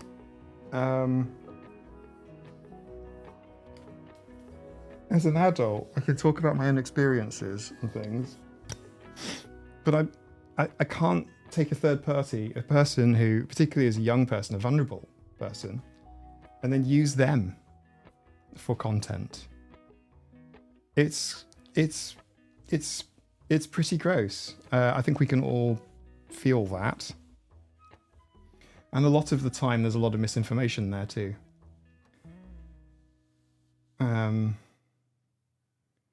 So yeah, that's why I don't really use TikTok. You will see a few of my clips on TikTok, but mostly dancing with cats, as opposed to anything more than that. Unless you have your algorithm tuned so that you don't see that stuff. Which I suppose if you do use TikTok, you probably do. And maybe I've encouraged TikTok to show me the sort of so-called autism mom content. Maybe that's why TikTok shows it to me when I log in, because it is what I'm looking for, I suppose. But yeah, no. Yeah, cat dancing. Yeah, yeah. You can look up autistic AF. I like cats. You'll see something particularly unhinged. But yeah, yeah, it's unhinged. I'm warning you now.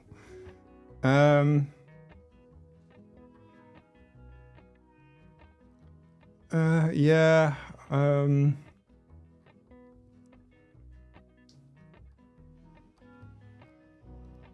Yeah, the US is a mess right now, and my heart goes out to everyone there. Yeah, things will improve. When, how, I know it seems far away, but things will get better. Like they really will. Like things have swung quite authoritarian, and it will change, but when? Probably 3 years. Yeah, I'm sorry. I feel for you all. And it's off-putting regarding, traveling to the US. Not that I travel much these days, but,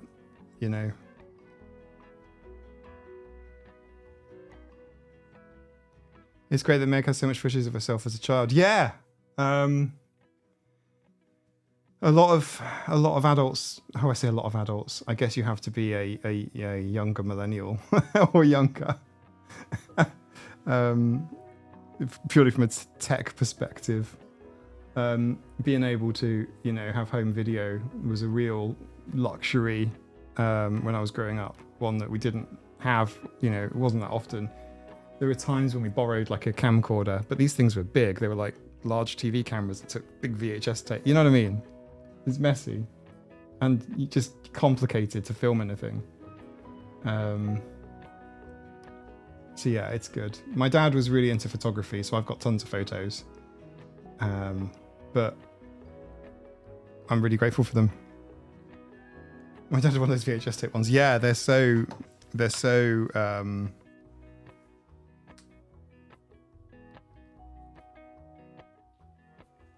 clunky and huge. Yeah, and the batteries don't last very long.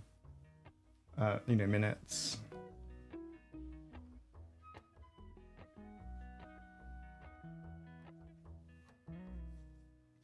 Some of my childhood pictures are black and white, but most of them are in color. And it's really strange, right? Because when my son was born, his life has been, digitally documented. Like throughout. So there's so much going on. And then when I was a teenager, there's hardly any photos of me at all. I wonder what the first videos of me, when they were from. Mid-20s, probably.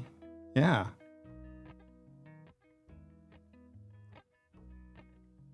Yeah, isn't it weird? There's definitely a bit of a digital kind of just gap. Like I wish I had more content from back then. But I don't, but there it is.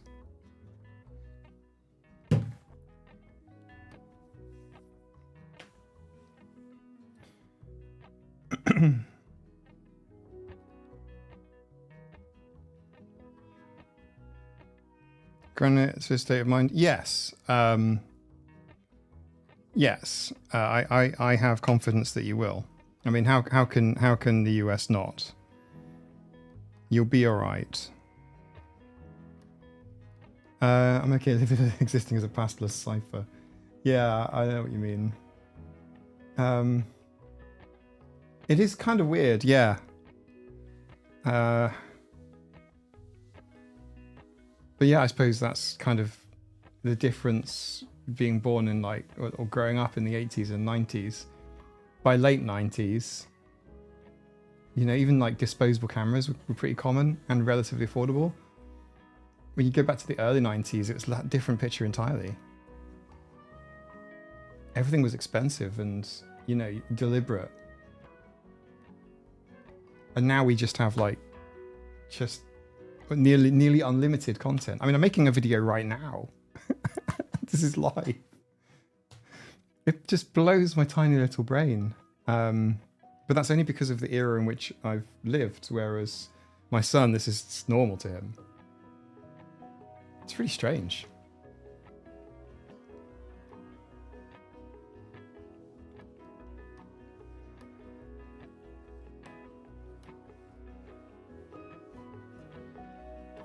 This is a cave painting of me when I was about 14 or 15.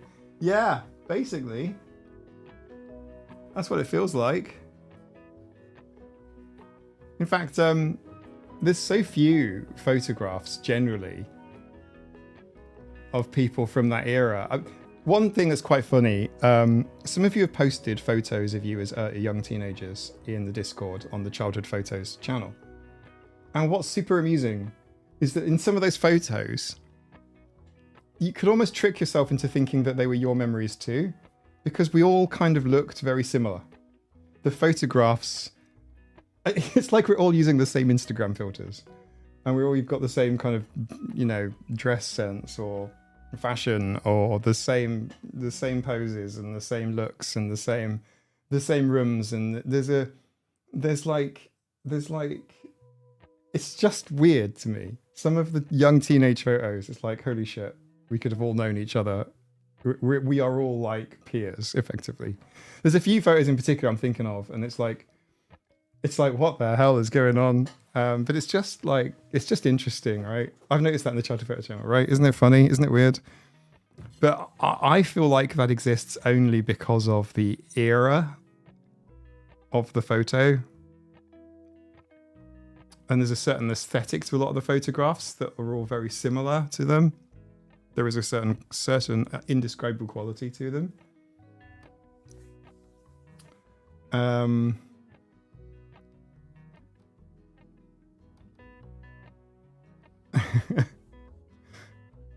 Encyclopedias and dictionaries, yeah. I bet someone else here wore a big cat beret. What's a beret? With glasses and braces. Yeah, I guarantee it. Oh, you had a cat one. I didn't realize they were called berets. I just thought they were like hair clips. Oh yeah, that's cool. Big cat one. Nice. All the same haircuts too, Wendy. Yeah, 100%. Yeah. Get a bowl on your head. Get a bowl on your head. A cat beret sounds amazing. I would totally wear a cat beret. I also used to read dictionaries and encyclopedias. Yes, these were common presents. Wow, we were boring. we were very boring. But yeah, basically. Here's a Guinness Book of World Records. Wow, look at all of these amazing things.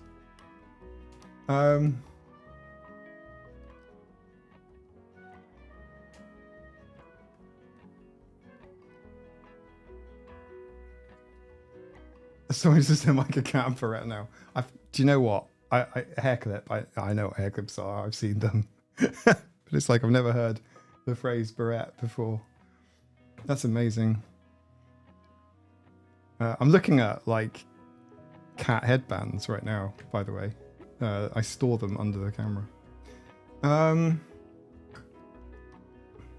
had a pink cat beret that glittered. Amazing.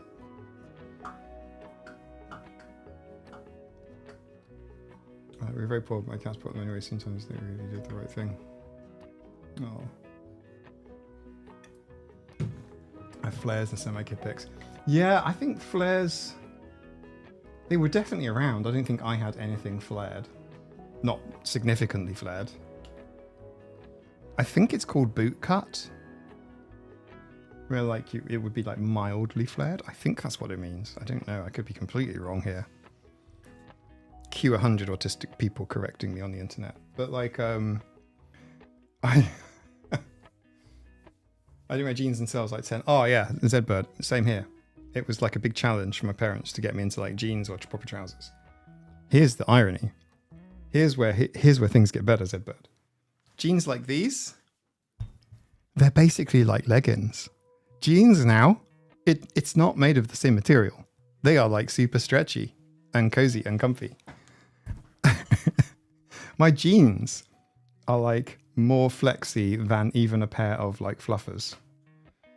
Some of you are going to say that is a dirty thing, but it is not. Fluffy jogging bottoms. Stretchy denim is like the best thing in the world. It doesn't look stretchy, by the way. No, elasticated is like how we would describe elasticated waists, right? I guess it is elasticated. It's not really they're not actually elastic. Like what they are. Well, I guess they are, but like they are just, they're not sold as stretchy. They just have like stretch. In fact, if you try to stretch them, they don't, between my hands, it's not apparent that they're stretchy in any way. It is true that it wears fast. Yeah, this is true. Yeah. Yeah, they're enshittified in the respect of like they don't last as long. But they are stretchy. I have some denim jeans that are not stretchy at all, and I hate them by comparison. Fleece jogging pants are fluffers. Yes, they are. I'm going to lose this fight.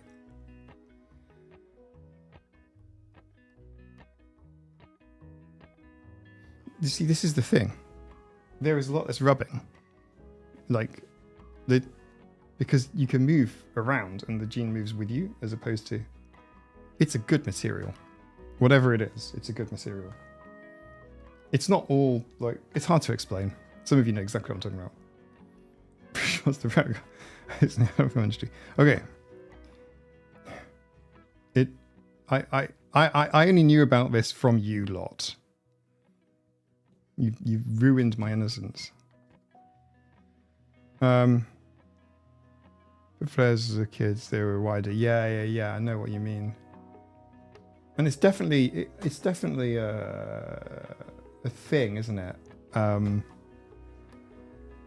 Like kids get flares as well. Those pants give and are not so binding. Yeah, exactly. Yeah.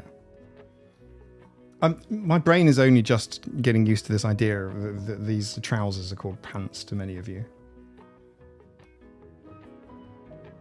That's more disturbing to me than all this fluffer nonsense. Because, yeah, they're not pants, are they? They're trousers. They're fighting trousers.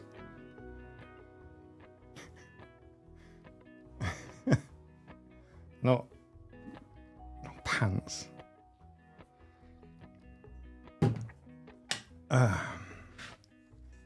Trousers equals pants. No. They're trousers. Yes, indeed. They're trousers. And you have different types of trousers. Some have some spandex in them. That's durable. Yeah, jeans stretchy. Yeah. Trousers are always trousers to me. Yeah, me too. That's totally pants. That's a whole other thing entirely. That's totally pants is not that's totally trousers. That doesn't make any sense at all. Seagull, I'm currently watching a live stream with a cat on my shoulder. Amazing. In America, you might have somebody say drop trow. Okay, interesting. In my head, trousers are fancy and dressy. Pants, not dressy. Okay. Yeah, I kind of feel like I understand a little bit and more. Pants, yeah, kind of.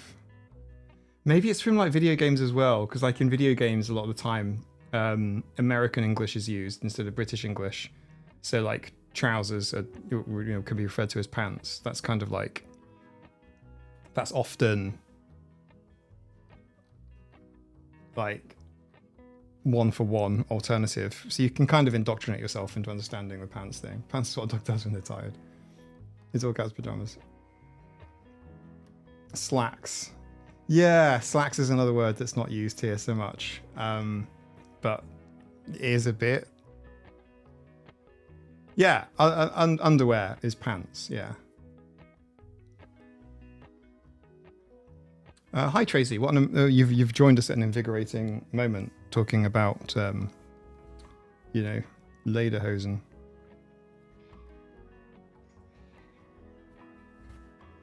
Emma will sing to you now. Emma?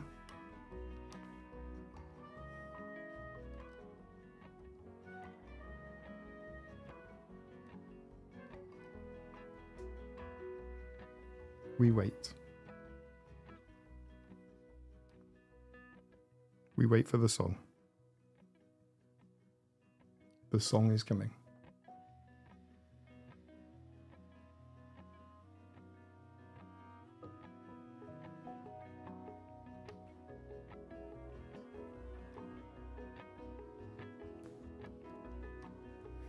Emma needs some tuning.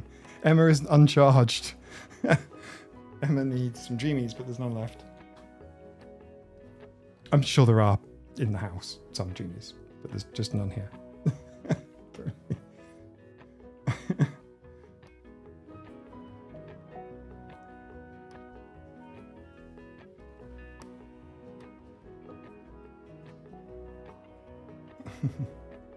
Emma contemplating which piece of skin to remove from you.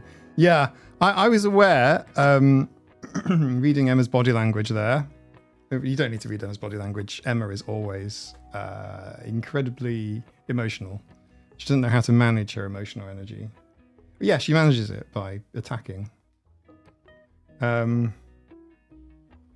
know there was a chance that she would have swiped me on camera then. There is a chance. Tracy, we've got Catnip Dreamies. Yes! I opened some Catnip Dreamies last week, a Christmas Day, I think. Thank you very much, Helen. And to you and yours. Hopefully you're having a good holiday season. I hope it's going well for everyone. I hope you're having a nice time. It's been interesting.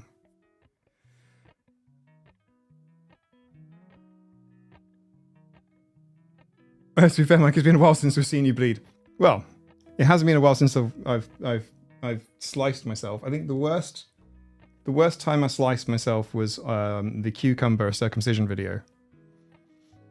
That was pretty bad, actually, and a bit stupid.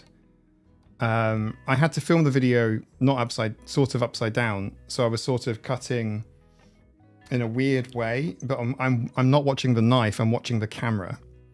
And if any of you know anything about sort of like action cams, right? If you're using, I was using an action cam because I couldn't get my big camera into the, onto a chopping board close enough. So I'm actually like looking at the preview window on an action camera. And for those of you that don't know or use action cameras, the preview window is just like a little preview window, but it's quite laggy. None of them are like super like low latency. So you get like, there's like half a second delay or a quarter second delay or something. So I'm watching the preview window and I literally slice along my thumbnail like catches most of the damage, but there was so much blood. It was horrible. I went through an entire packet of plasters because it just kept soaking them. Kitty in the garden, please don't tell us gory details. Oh, yeah. This is what I mean by latency. This is what I mean by latency.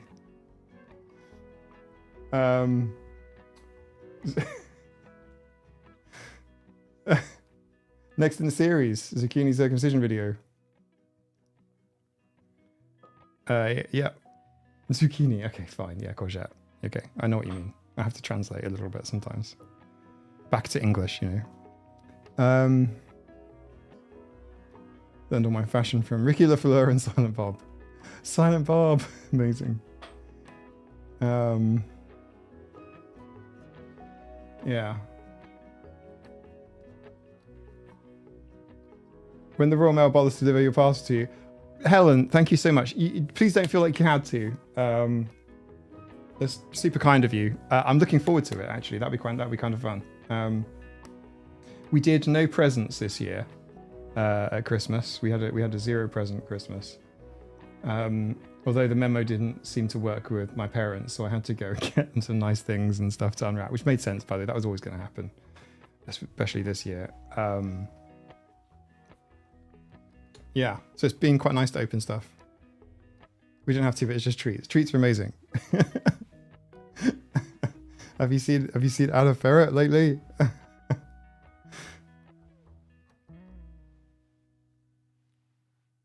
So do we less pressure for sure? Yeah, Zedbird. I think what I probably need to do is telegraph a little bit more about no presents, like make it like clearer, because it is so much better. Definitely, not with respect to kids. Obviously, kids get presents, right? Like young members of the family, etc. Fine, but not. You know what I mean? Like. I'm just trying to like reduce the pressure and optimize for happiness, I guess. Like, I think that's important because this time of year is not optimized for happiness, in my opinion. I suppose it depends who you are, right? Or what your life circumstances are. I don't know. It's hard to explain, but like, I think we've kind of. It's a very Victorian idea, a very sort of very Victorian England, Charles Dickens-esque view of Christmas that we still have today. But yeah, retail plus holidays is how. Yeah, I went to Marks and Spencer's to get some food. It was so packed full of people. I literally couldn't move. I grabbed a sponge cake and ran. I checked out with like 1 sponge cake.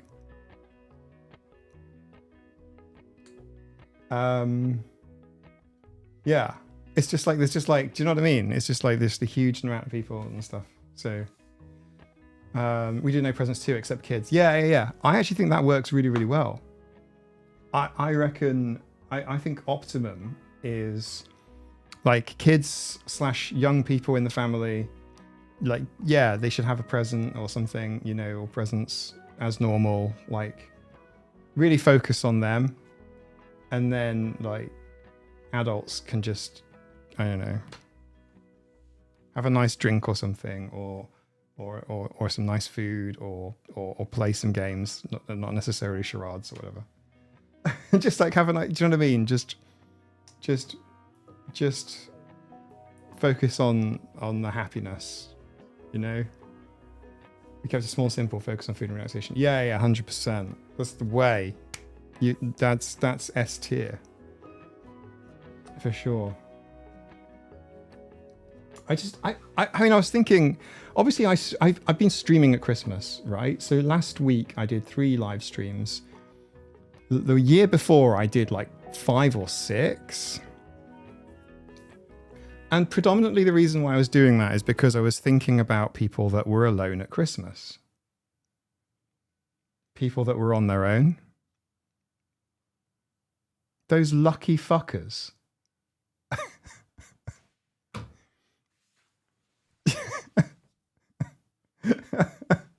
So I think that's kind of what's sort of changed my opinion a little bit. Over the last sort of couple of weeks. Like, I think about all the people that are alone and on their own.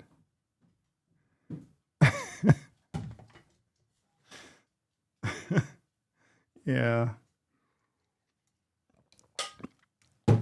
And look, I'll be straightforward.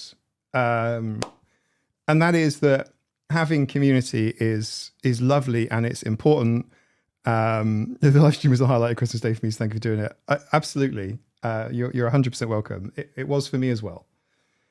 But my point is like, I think community and friendship and stuff like that, and social stuff, I think it is harder for neurodivergent people. But that's just in general. not that it's like deficient. I think we get on just great. I'm not saying everyone has to be best buds all the time, but like it's not broken in the way that is often described in literature and diagnostic criteria and between clinicians and the entire ABA industry and so on and so forth. And yeah, I think if I wasn't doing a live stream or whatever, I'd probably just want to be on my own with the cats, or do you know what I mean? Watching TV, playing video games, something like that. Just because it's not Emma, please don't. Okay, because it's not performative, is it? You know, the live streams are great. Thanks, Juju. Thanks, Juju. How are the peacock feathers? A Day Without Expectations. Before I was married, there were days I just read in bed and it was so wonderful. You know, is it possible for you to reclaim a tiny bit of that? I agree with you. I think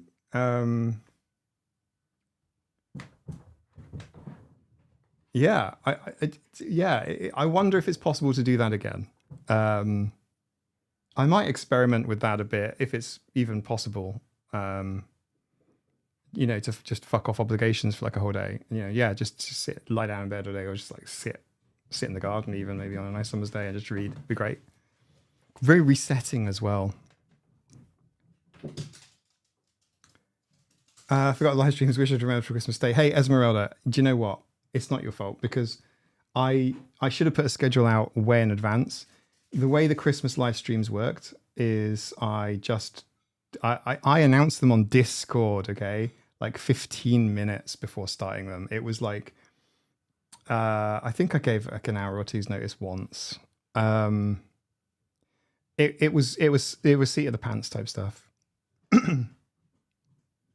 But it is live, so you can manage obligations like where kind of just block out own time with a fake meeting. Yeah, I do that. I just think that my ability to do that has diminished over time. But it's an interesting idea. It's definitely something that I'm going to explore this year.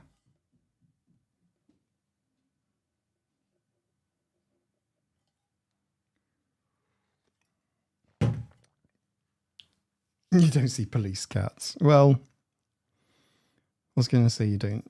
Yeah, okay, that's an interesting idea. I have on my desk this concept to explore about ADHD apparently causing big butts, about dogs apparently being autistic. There's been so many quote unquote studies or the idea of studies being published which advertise some quite interesting ideas on neurodiversity. I'll be breaking them apart in a video at some point very, very soon. I think I'll skip the scores after that. Google says they're busy. Hey, Google's really good at that, by the way. That is a bit of that is a social anxiety life hack. Google's got the deets on when stores are busy and not. I literally use that little curve and go, yeah, I'll go then. It's really good at that, especially when traveling. It's just amazing. Like even like a cafe, like you can literally, it knows. It's got really good data on like how busy a location is going to be, even a coffee shop, whatever. It's pretty accurate. Did you say big butts? That's true for me. I did say big butts, yeah. I don't know. I haven't looked into it in a big way just yet, but I see the reports, I see the articles, I see the posts on social media, and it's like, okay, let's talk about that at some point. I use that curve to plan a date. Yeah, perfectly. Perfect, Doogie. Yeah, perfect. I like that too. During school days, 1 p.m. is often the best time to go to movies. Yeah, 100%.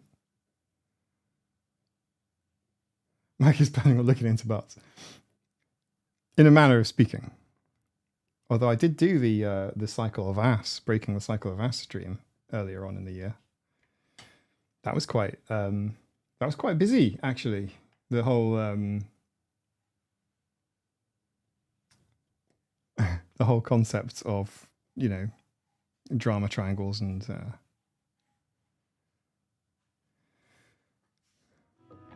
so on. I use the curve playing drives. Oh, it's amazing. I like Audio HD and I cannot lie. How to get into discussing butts. Yeah, it's in an upcoming video. Probably not the next one. But yeah. Oh, my fish tank light's just turned off. I need to do a water change. I usually do it before the live stream on Tuesday, but today I had to sleep, so I had a little sleep. Scary Goth Girls wasn't well enough to leave the house Christmas Day, so I just didn't go. Once I got over the guilt, I really enjoyed being alone and doing my own thing. Yeah, I feel you. Yeah, 100%. Yeah, straight away. Yeah, yeah, absolutely. I'm not actually joking, by the way. I think people that are the whole kind of like being lonely and alone is totally different. Like, I wouldn't be lonely if I was on my own on Christmas Day, but I know some people would, and I think it's because of, you know, lots of sort of togetherness and family and kind of, you know, hallmark family Christmas shit being thrown in your face constantly. So yeah, I get why, but I don't even think that it's about not seeing people. Actually, it's just about reduction of obligation and like the stress, which even neurotypicals resent at Christmas.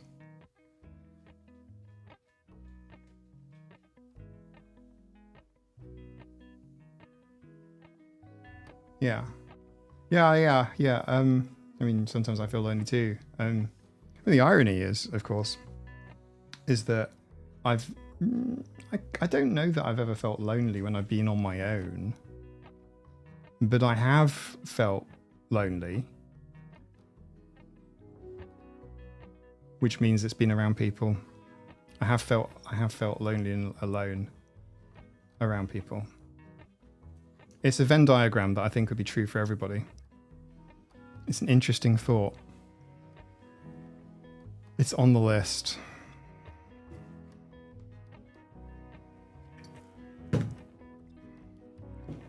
You can feel lonely when others around. Yeah, absolutely, you can.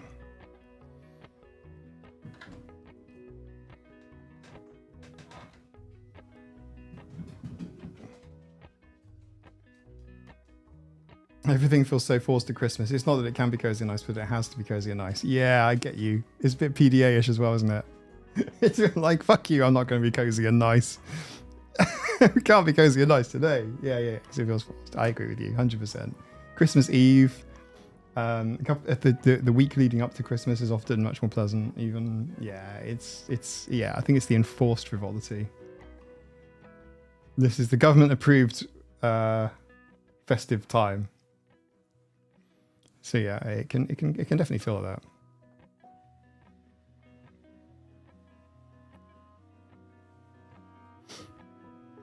We went to feed the ducks on Christmas Day. Chloe, that's amazing. I love it. I love it already. That's fantastic. Love it. I think I want to get out and about and have a little walk on Christmas Day, or just, do you know what I mean? Just like going, yeah, feed the ducks on Christmas Day sounds like the best time ever. It explains the Christmas season throughout my life. I think there is definitely an element of truth in that. I think PDA and Christmas is an interesting heady mix. Even if not pathological, just that requirement for autonomy, routine, just whatever. Just the fact that you're being told that this has to be fun, you know, it's like enforced fun. Sometimes I wonder if feelings of loneliness are actually feelings of being unsupported. Yes. It's feelings of unmet need. And that unmet need is often unsupport, isn't it? Yeah. The question is how much, right?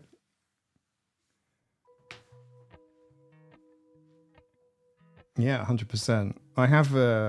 I actually wrote a video but never filmed it. It's got all the points I want to talk about. It's got some science in it, and it's about the difference between being lonely and alone. but I don't feel like it's a video. I feel like it's almost like a theme. So you're definitely going to see some of that in 2016. 26. Oh my goodness, I'm doing it again. Yeah, you'll definitely see that as a theme in some of my content. Not in a depressing way, I promise you. It isn't depressing. It's actually hopeful. Emma, your breath smells. You may feel like you're having a shower. Oh, you're talking now. Okay. You may feel like you're having a shower, but I feel like you're making yourself smelly. She's not a smelly cat. She's actually surprisingly clean and glistening and glossy. Okay, no, don't bite me.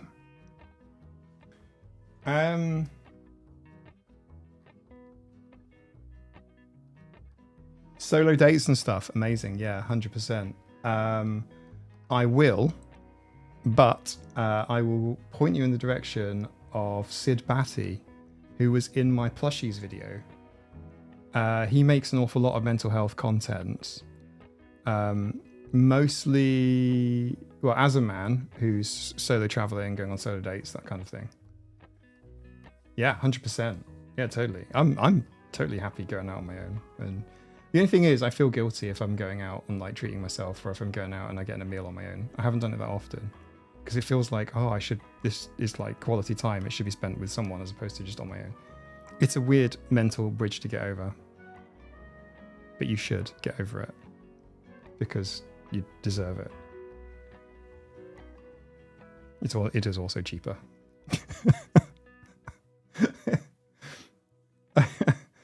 I went when I was in England in September. I stopped off in Chester and went to a really nice vegan restaurant recommended to me by Lewis of Meg and Lewis. I'm Autistic Now What? And it was amazing. And they said like, oh, is it just you? And I'm like, yeah. Because it was quite upmarket. And I'm like, yeah. And I went in and I just sort of, felt really awkward for a while, but it was fine. And it was quite pleasant to sort of pay the bill, and the bill wasn't like a 2-person bill, or more. It was just like, just one for one. I'm like, holy shit. That was worth it. I'm glad I came here. I took some photos and sent them to Nina so she could vicariously see. She had a microwave meal at work that day. Yeah, basically, yeah. It's worth treating yourself. But yeah, I did feel guilty. But obviously, what am I going to do? Definitely invest in yourself in that way, and a bit of self-care is important.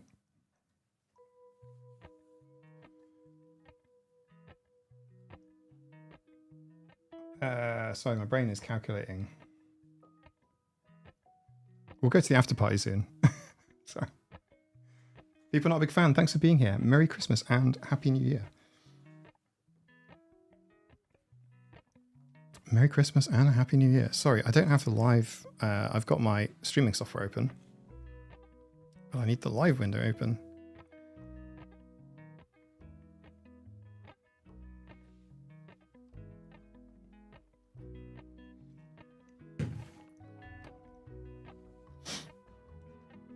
I mean, like, I wouldn't mind if somebody sat with me that I knew. Someone from this community would be fine, right?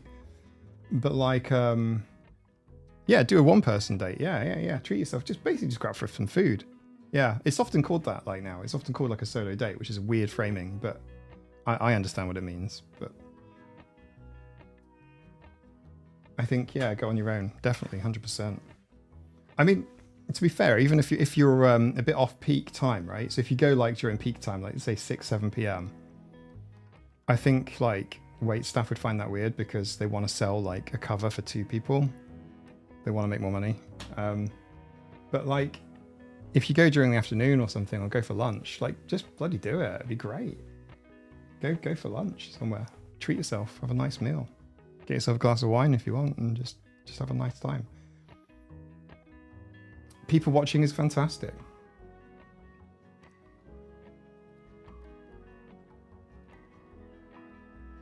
Anyone thinking of visiting the US, please don't wait or be super careful. Yeah. We've had warnings, by the way, about visiting the US, like official warnings, which is, I think the latest one is that they might take your biometrics and they might ask for your social media or something, which is weird, but okay.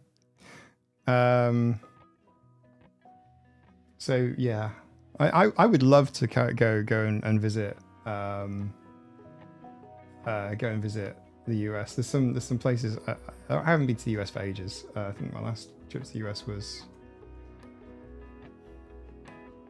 2002 or 3. Canada later. Canada's great. I'd love to visit British Columbia. I'd love to visit British Columbia. Vancouver Island. I want to visit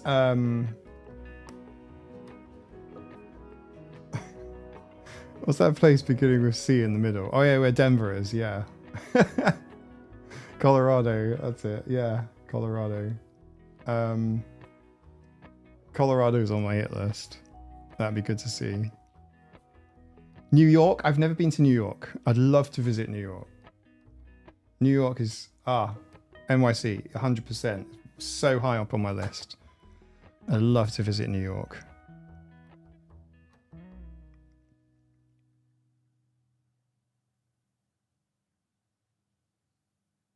You like it, I think. Yeah, definitely.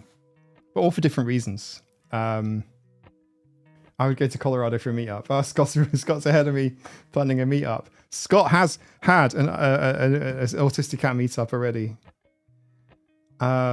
Yeah, that'd be cool. Present people are being disappeared in the US, which I never thought I'd say. I know. The Seacouver vacation, 100%. NYC, Concrete Jungle, believe it or not, is actually appealing to me because I live on a small island. And here's what's really strange. I used to live and work in and around London. And it was always great to just sort of go out to a field and look through a telescope and just sort of go somewhere rural and walk in the woods or whatever. And now I live basically somewhere remote and rural, and then it's quite nice to go and visit a city. It's a mindset change. It's a bit weird. Granitus state of mind. How do you feel about this? I know you've done something similar. Is it not appealing to go and soak in the sights, smells, and sounds of a intense city? I do. I could visit London again. I know London quite well, weirdly. Greater London. I know there's a charity walk that's possible to do that could raise money for charity. That might be fun someday, to go and do a walk through London for charity. The best places to live is somewhere you don't want to visit. yeah, kinda, yeah. New York is very smelly and dirty. It's nice to visit, but I hated living there. I prefer London. Really, Zedbird. I know New York has a rat problem. And there's a lot of trash, like, lying around. Is that not just a municipality issue? Because Birmingham has been like that recently because all of the trash... Well, I'm saying trash, right? And garbage, yeah? How American am I? Well, that wasn't being collected for a while because there was a strike. Anxiety's period, synesthesia overload, empathic overload. Yeah, I tell you, that's true. So we don't have homeless people on the Isle of Man. That's not to say there aren't people who are, you know, no fixed abode at the minute or sofa surfing or whatever, but like people are generally looked after quite well. It's actually, I think it's actually a criminal. I think it's actually a crime to be homeless on the Isle of Man. But you'll get picked up and looked after. People will chip in and help you out. It's a small island, so. Yeah, none. None, zero.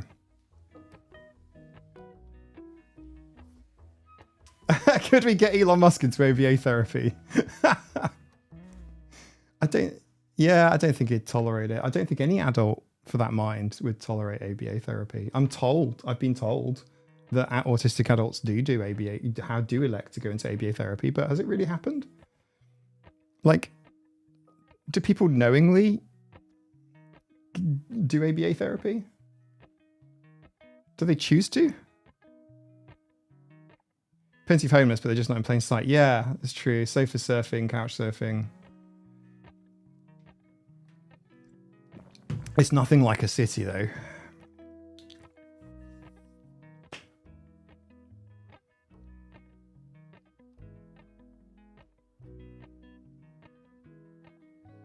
It should never be a crime to be homeless. It should be a crime to not care for homeless people. I know what you mean. You're pretty safe walking around the Isle of Man at night, pretty much anywhere.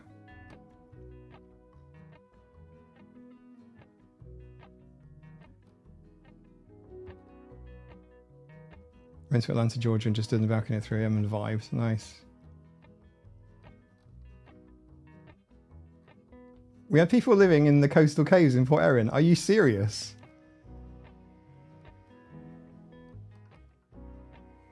That's intense.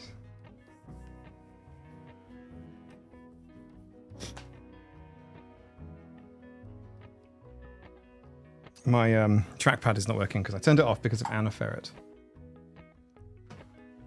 Definite advantages to visiting NYC. There are Broadway shows. I'd love to. The off-Broadway shows. The off-Broadway shows.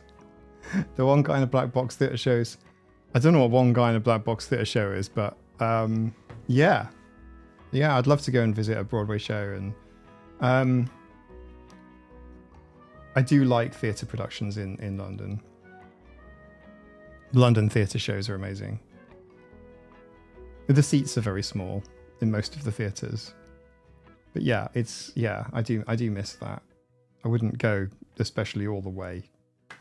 But you guys are planning me a holiday by the sounds of things. Yeah, I'd love to. I'll be honest with you. I'll be frank. There is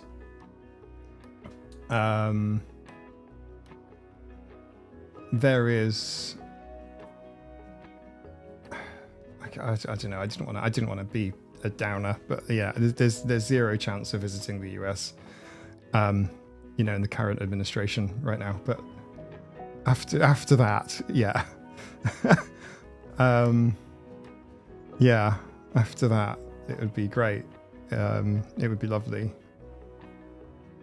Vancouver has Bard on the beach. I've never been, but friends have really enjoyed it. That sounds amazing. You watched Spamalot in London. That's phenomenal. Was it good?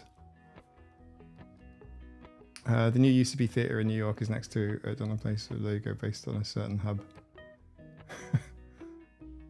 I'd like to go and see, like, just the New York stuff.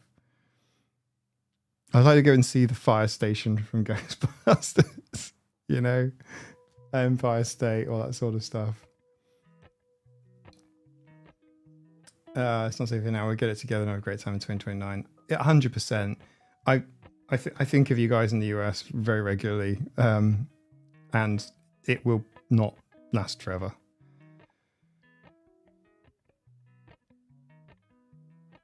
That's went to New York City. I had a friend for visiting England who was there on business. I'd never met her in person before. Nice. You can visit Vermont and no one would even know you were in the US. Yeah. Yeah. Vermont looks beautiful, by the way. Vermont looks beautiful. Part of the reason why I'd like to see British Columbia, it scratches a similar itch, especially around autumn, fall. Current quest, survive the current admin. Yeah. No, I get that. A lot of British news, by the way, is American news. I don't think it's comforting for you, but it might be mildly. But it's just to say you guys aren't alone. The whole world is watching the US. Like, it's not a popcorn thing, really. Like, like horror and trepidation. And a lot of the stuff that happens in the US kind of affects what will happen elsewhere. You know, a few years later, basically, it's like watching current policy, but in advance, like a time machine. So we have a lot of that as well. So there's a lot of interest. I've noticed that about British news, and I thought that it was just being fed to me because I'm in the US. It was just, yeah. And in fact, to be fair, British news is split in the same way that American news has been forever. So we have our equivalent of your Fox network now. It's bizarre. The UK has become very split and very sort of US aligned, I suppose, with politics.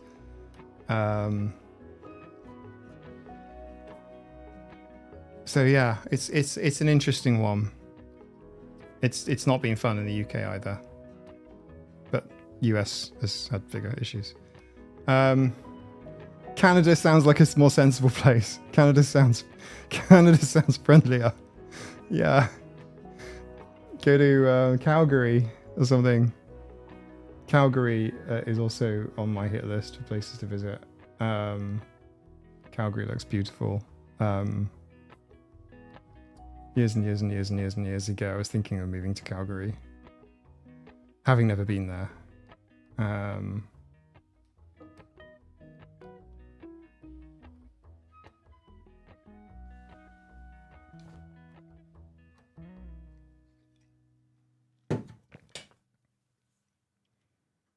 20 minutes from Windsor, Ontario. Windsor, London, Windsor. Esmeralda P. I'm not sure if you use the phrase hit list. Did I use the phrase hit list? I'm sorry.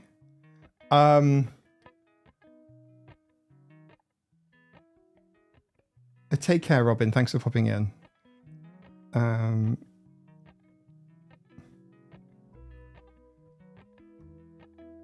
Esmeralda. Oh, amazing. Windsor, Ontario. Oh, okay. Nice. Yeah. Yeah. I spent some time in Windsor, Ontario. That was quite fun.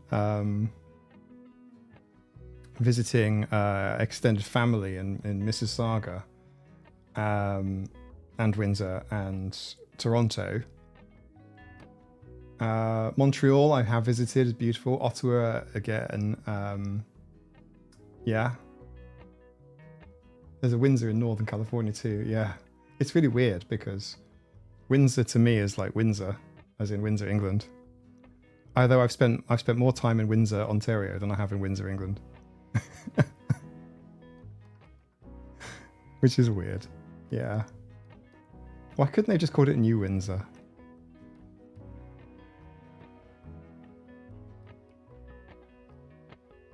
And in Colorado. My friends in both Mississauga and Toronto. Nice. I can tell you one cool thing. Okay, I can tell you one cool thing, right? About that whole area, the Windsor area. All of the houses were so beautiful at Christmas time, like now. Sorry. It's funny. The houses are so beautiful. All the Christmas lights and shit. It's so beautiful.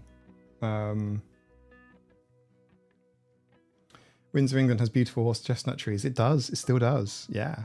Yeah, it still does. It's a beautiful, beautiful part of the country. It's where we interred your president for a short while. Well, when he came to visit in our bestest castle. Hey, Brits, it is our bestest castle, isn't it? Yeah. It is our bestest castle. We put him in the bestest castle and kept him inside it the whole time. Do you know what, actually, there's very little politics stuff that I can laugh at and makes me feel kind of like, oh yeah, Brits, we did good. But actually, the Donald Trump in Windsor Castle thing was one of the best pieces of statesperson work I think I've ever seen. I hope to God there is video that will leak of whoever, probably Charles, just doing the best fucking job he's ever done in his entire life. And I think we should abolish the monarchy, but I think at some point, somebody that Trump thought was important, so it must be Charles or equivalent, shook his hand and went, "Yes, it's the best castle in the land, and no one has, no foreign dignitary has ever stayed over, and it's a great castle, and it's the best castle." And blah, blah, blah, blah. And honestly, I just wish that conversation had been recorded in some way, because I just think it's wonderfully clever. I just thought the whole thing was just a master stroke of genius. For those that don't know, Windsor has like fuck all in it, right? It's parts, it's Southeast England type, suburby kind of thing. It's just a brand, it's not. It burnt down a while ago, and the Queen was unhappy about it, being burnt down and stuff. They had a fire.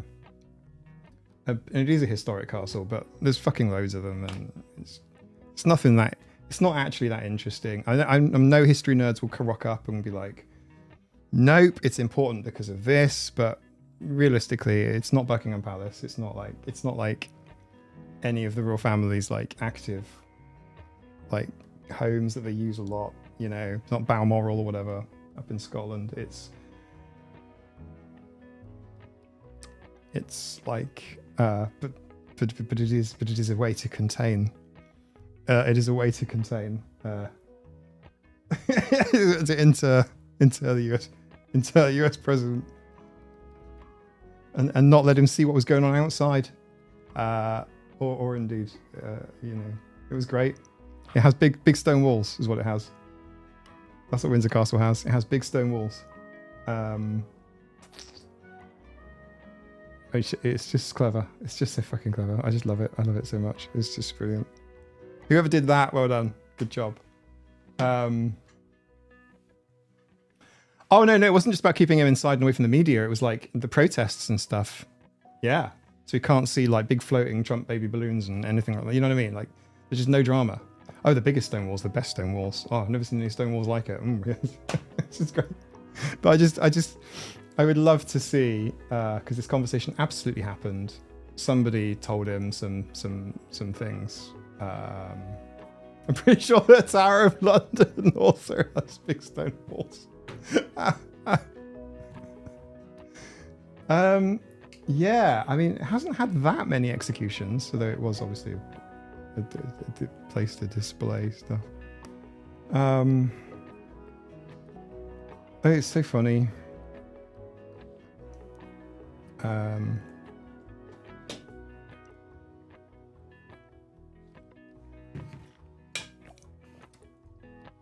They just tried some cognitive tests. I found Wally 6 times. They said it was the best anyone had ever done. Yeah, it's funny. If it wasn't so tragic, it is actually very funny.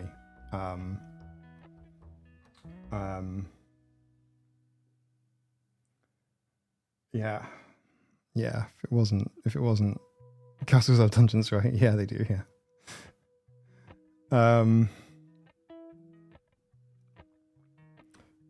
Nobody's had two presidential visits, and then he went on and he had a little. Sorry, I should be talking politics. He had a little complaint about what they were fed. Like he was given food that he couldn't recognize or something. I think he said whatever the hell they fed us, sort of thing. And it's like, bloody hell. I know English cuisine's not the best, but they had to rub it in. Wasn't it? Windsor has a McDonald's, by the way. I'm sure of it. It probably has more than one McDonald's franchise. Probably many McDonald's. There's Yeah. I imagine the royals eat pretty much whatever the hell they want to eat.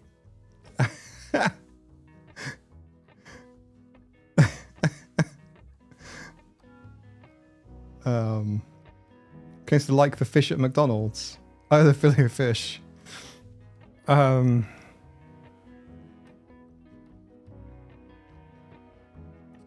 Yeah, I've seen the pictures of the McDonald's.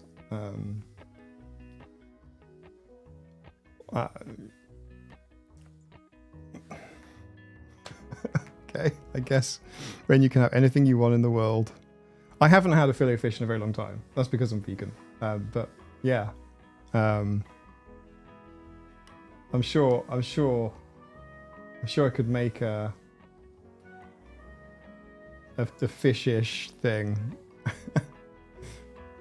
I'm trying to think how one would use a dragon in a dungeon. Well, I've seen Game of Thrones. Okay, everyone, what we'll do... That's where Scotland is from. Scotland. They love you there. Yeah, it would be cramped. It'd be hard to get a dragon into a dungeon. You're all making me laugh. So this isn't the last thing for this year. There should be a video out tomorrow. There will be a small possibility it won't be, but I'm not premonitioning that it won't be. It probably will be. I hope you enjoy it. I think it's interesting, but whatever. There's loads of the best videos. The best videos anyone has ever seen. Everyone's saying how good the videos are. These are the best videos. I'm sorry. The dragons like the videos. The best 2016. I've got some sort of big plans, but also some stuff that will happen quite early on. So it's gonna be some good stuff. Thank you so much for being here with the channel. I said 2016 again, didn't I? 2026. 2025 was a bit of a crap. Yeah. I can't do my Trump is the best Trump impression that anyone has ever seen. The best, the greatest. You should see everybody saying it. Everybody is saying it. Everybody, nobody does live streams like me. I have the best cats, the best cats ever. Happy 2016. Happy 2015. There's some good content. The best content anyone's ever seen. Bigger than a battleship. Bigger than... You have to do the cat's bottom with your lips, don't you? You have to do the cat bum lips and go kiss this. I can't do it. Yeah, they have to do the pout. Yeah, I know. My impression's shit. That's more Cartman than Trump. Fuck you guys, I'm going home. No, not true. We'll do after party. We'll play a couple of games and whatever. But yeah, I just want to wish you like Happy New Year. Like on this channel, I can't say that life is going to be better in 2026, but on this channel, I'm feeling incredibly optimistic that we're going to have a lot of fun. We're gonna have a lot of fun.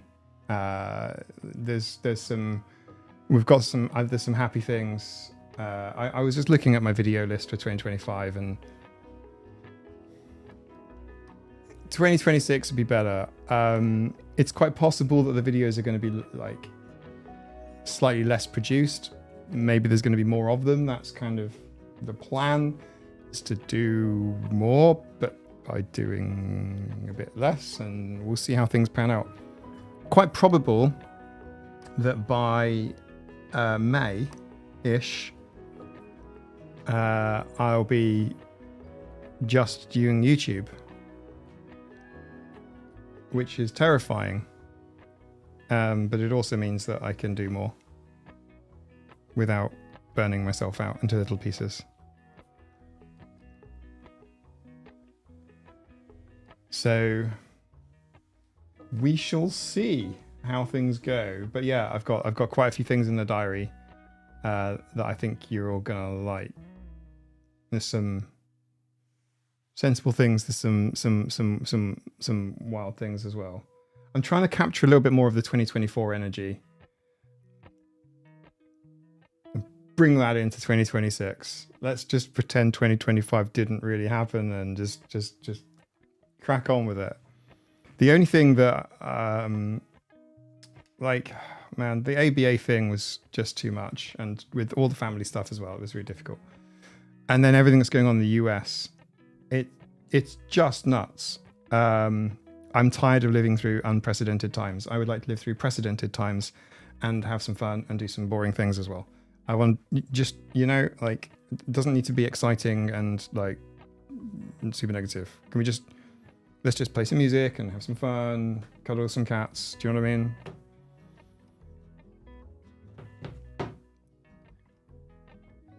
You were ADHD in 2024 too, Marcy. No, congratulations on your autism. Right. Sorry, I've missed everybody's messages. Oh, opalite beads. I have opalite. I should give it away. We should do a giveaway, shouldn't we? We'll do it on the Discord so that the Kitty Cat bot can choose somebody, a winner, on New Year's Eve. Yeah, I know it's Emma here, but I can hear another cat. Who's this? It's Larry, isn't it? Larry? Larry? Hi!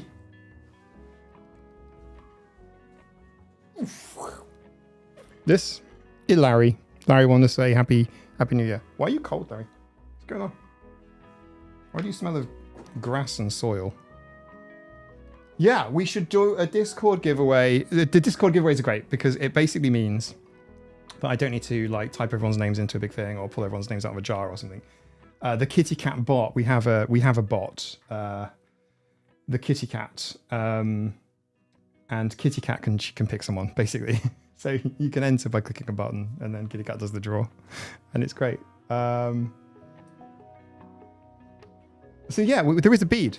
I have an opalite bead that I lost the other one, but you can have the opalite bead that I used in the video. Excellent said, Mike. Thank you, and for everything. Yeah, thank you so much. Thank you for being here. By the way, a couple of you in the US have things which are still. The customs labels are probably going to need to be redone because they were done in October. So the stuff to post, US bound post from the Isle of Man should open up in January. So yes, you can enter giveaways and things. And Tea and Tails is coming back with a vengeance. Yeah, the most interesting thing with Tea and Tails right now is I'm just reading a book that you guys can't read yet because it hasn't been published. And it's a really cool book. I'm actually really happy with it. I think it's great. Not that I've had anything to do with it whatsoever. But I can definitely give it an endorsement. It's excellent. So yes, it's going to be good. I have a secret book, which hasn't been printed yet, but it'll be, yeah, I definitely have to put a new customs form, stick them on the top. He says lesser from the US. Oh, Zedbird, no, that's fine. I can get things from the US. I just can't post things to the US at the moment. The US is currently destroying everything from the Isle of Man, but that should be resolved fairly soon. That's mostly because of this new customs scheme that the Royal Mail in the UK have figured it out. But the Isle of Man post office, which is it's connected to the Royal Mail, they are siblings, has not got its systems in place. So as soon as it has, mail will be approved, but then they won't even take it. They're like, it will get destroyed. Letters work. I can post letters. So in theory, if you win a sticker, you could get a sticker posted, but anything like a pin badge won't go through. A box of tea ain't gonna go through. It's all just weird. Like everything should be at this point, minimizing disruption, and everything should be wonderful in the world. But things are difficult without needing to make things harder for ourselves. That feels like the world right now. It's like harder mode. It feels like, hardcore survival mode, which is like, oh, let's play it on that difficulty level. Thanks. No tutorial. US Customs. Hey, someone figured out how to make fentanyl look like a bead.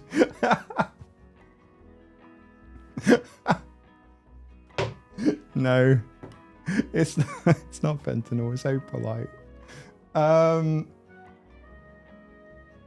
Back to the Future, but the bad timeline. Worse than the bad timeline of Back to the Future, actually. Really. Don't want to bomb the Isle of Man. We got no oil, so fine. Yeah, we've got no oil.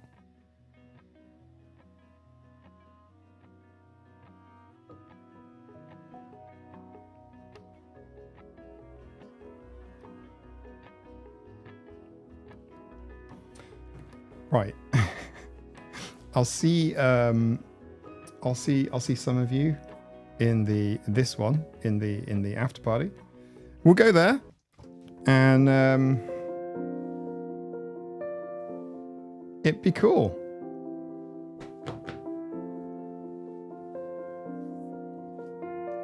The Discord is accessed via Patreon. If you go to settings in Patreon, you can click connected apps, and then you'll see your custom invite there.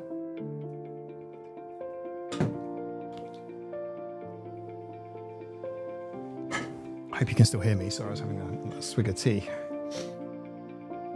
I do talk a lot. There's more tea is needed. Happy New Year, everybody. Emma, don't bite me. Don't scratch me, Emma. Emma! Why are you like this? Yeah, I love you too. Just like and stuff. Okay. She's gonna bite me. Emma.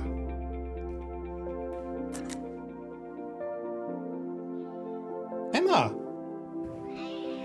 Emma! My mum calls her Emma! Ow! Emma!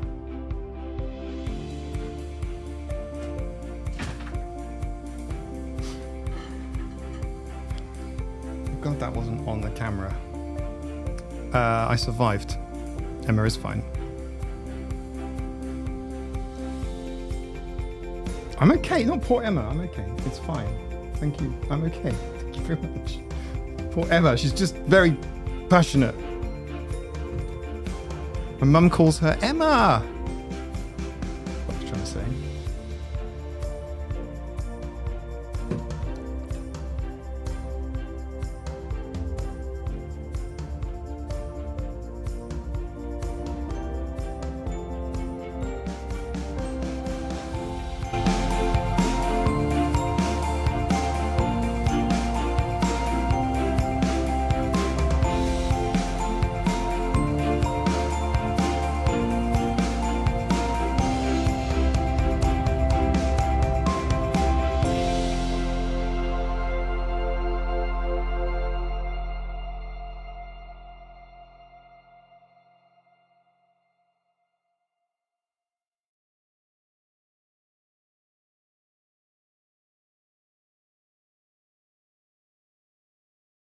Oh yeah, welcome to the Autistic Accounts, Leslie.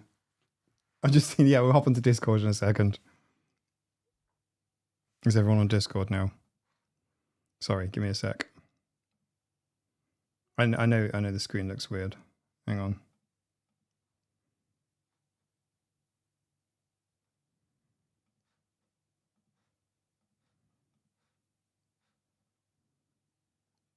There we go.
Okay, cool. Yeah, we'll start the after party in 7 minutes. That's what's going to happen. 7 minutes, 10 minutes to the hour.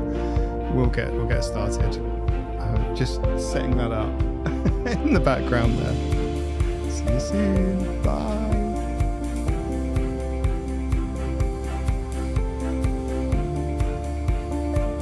Isabel, no, the after party is on Discord.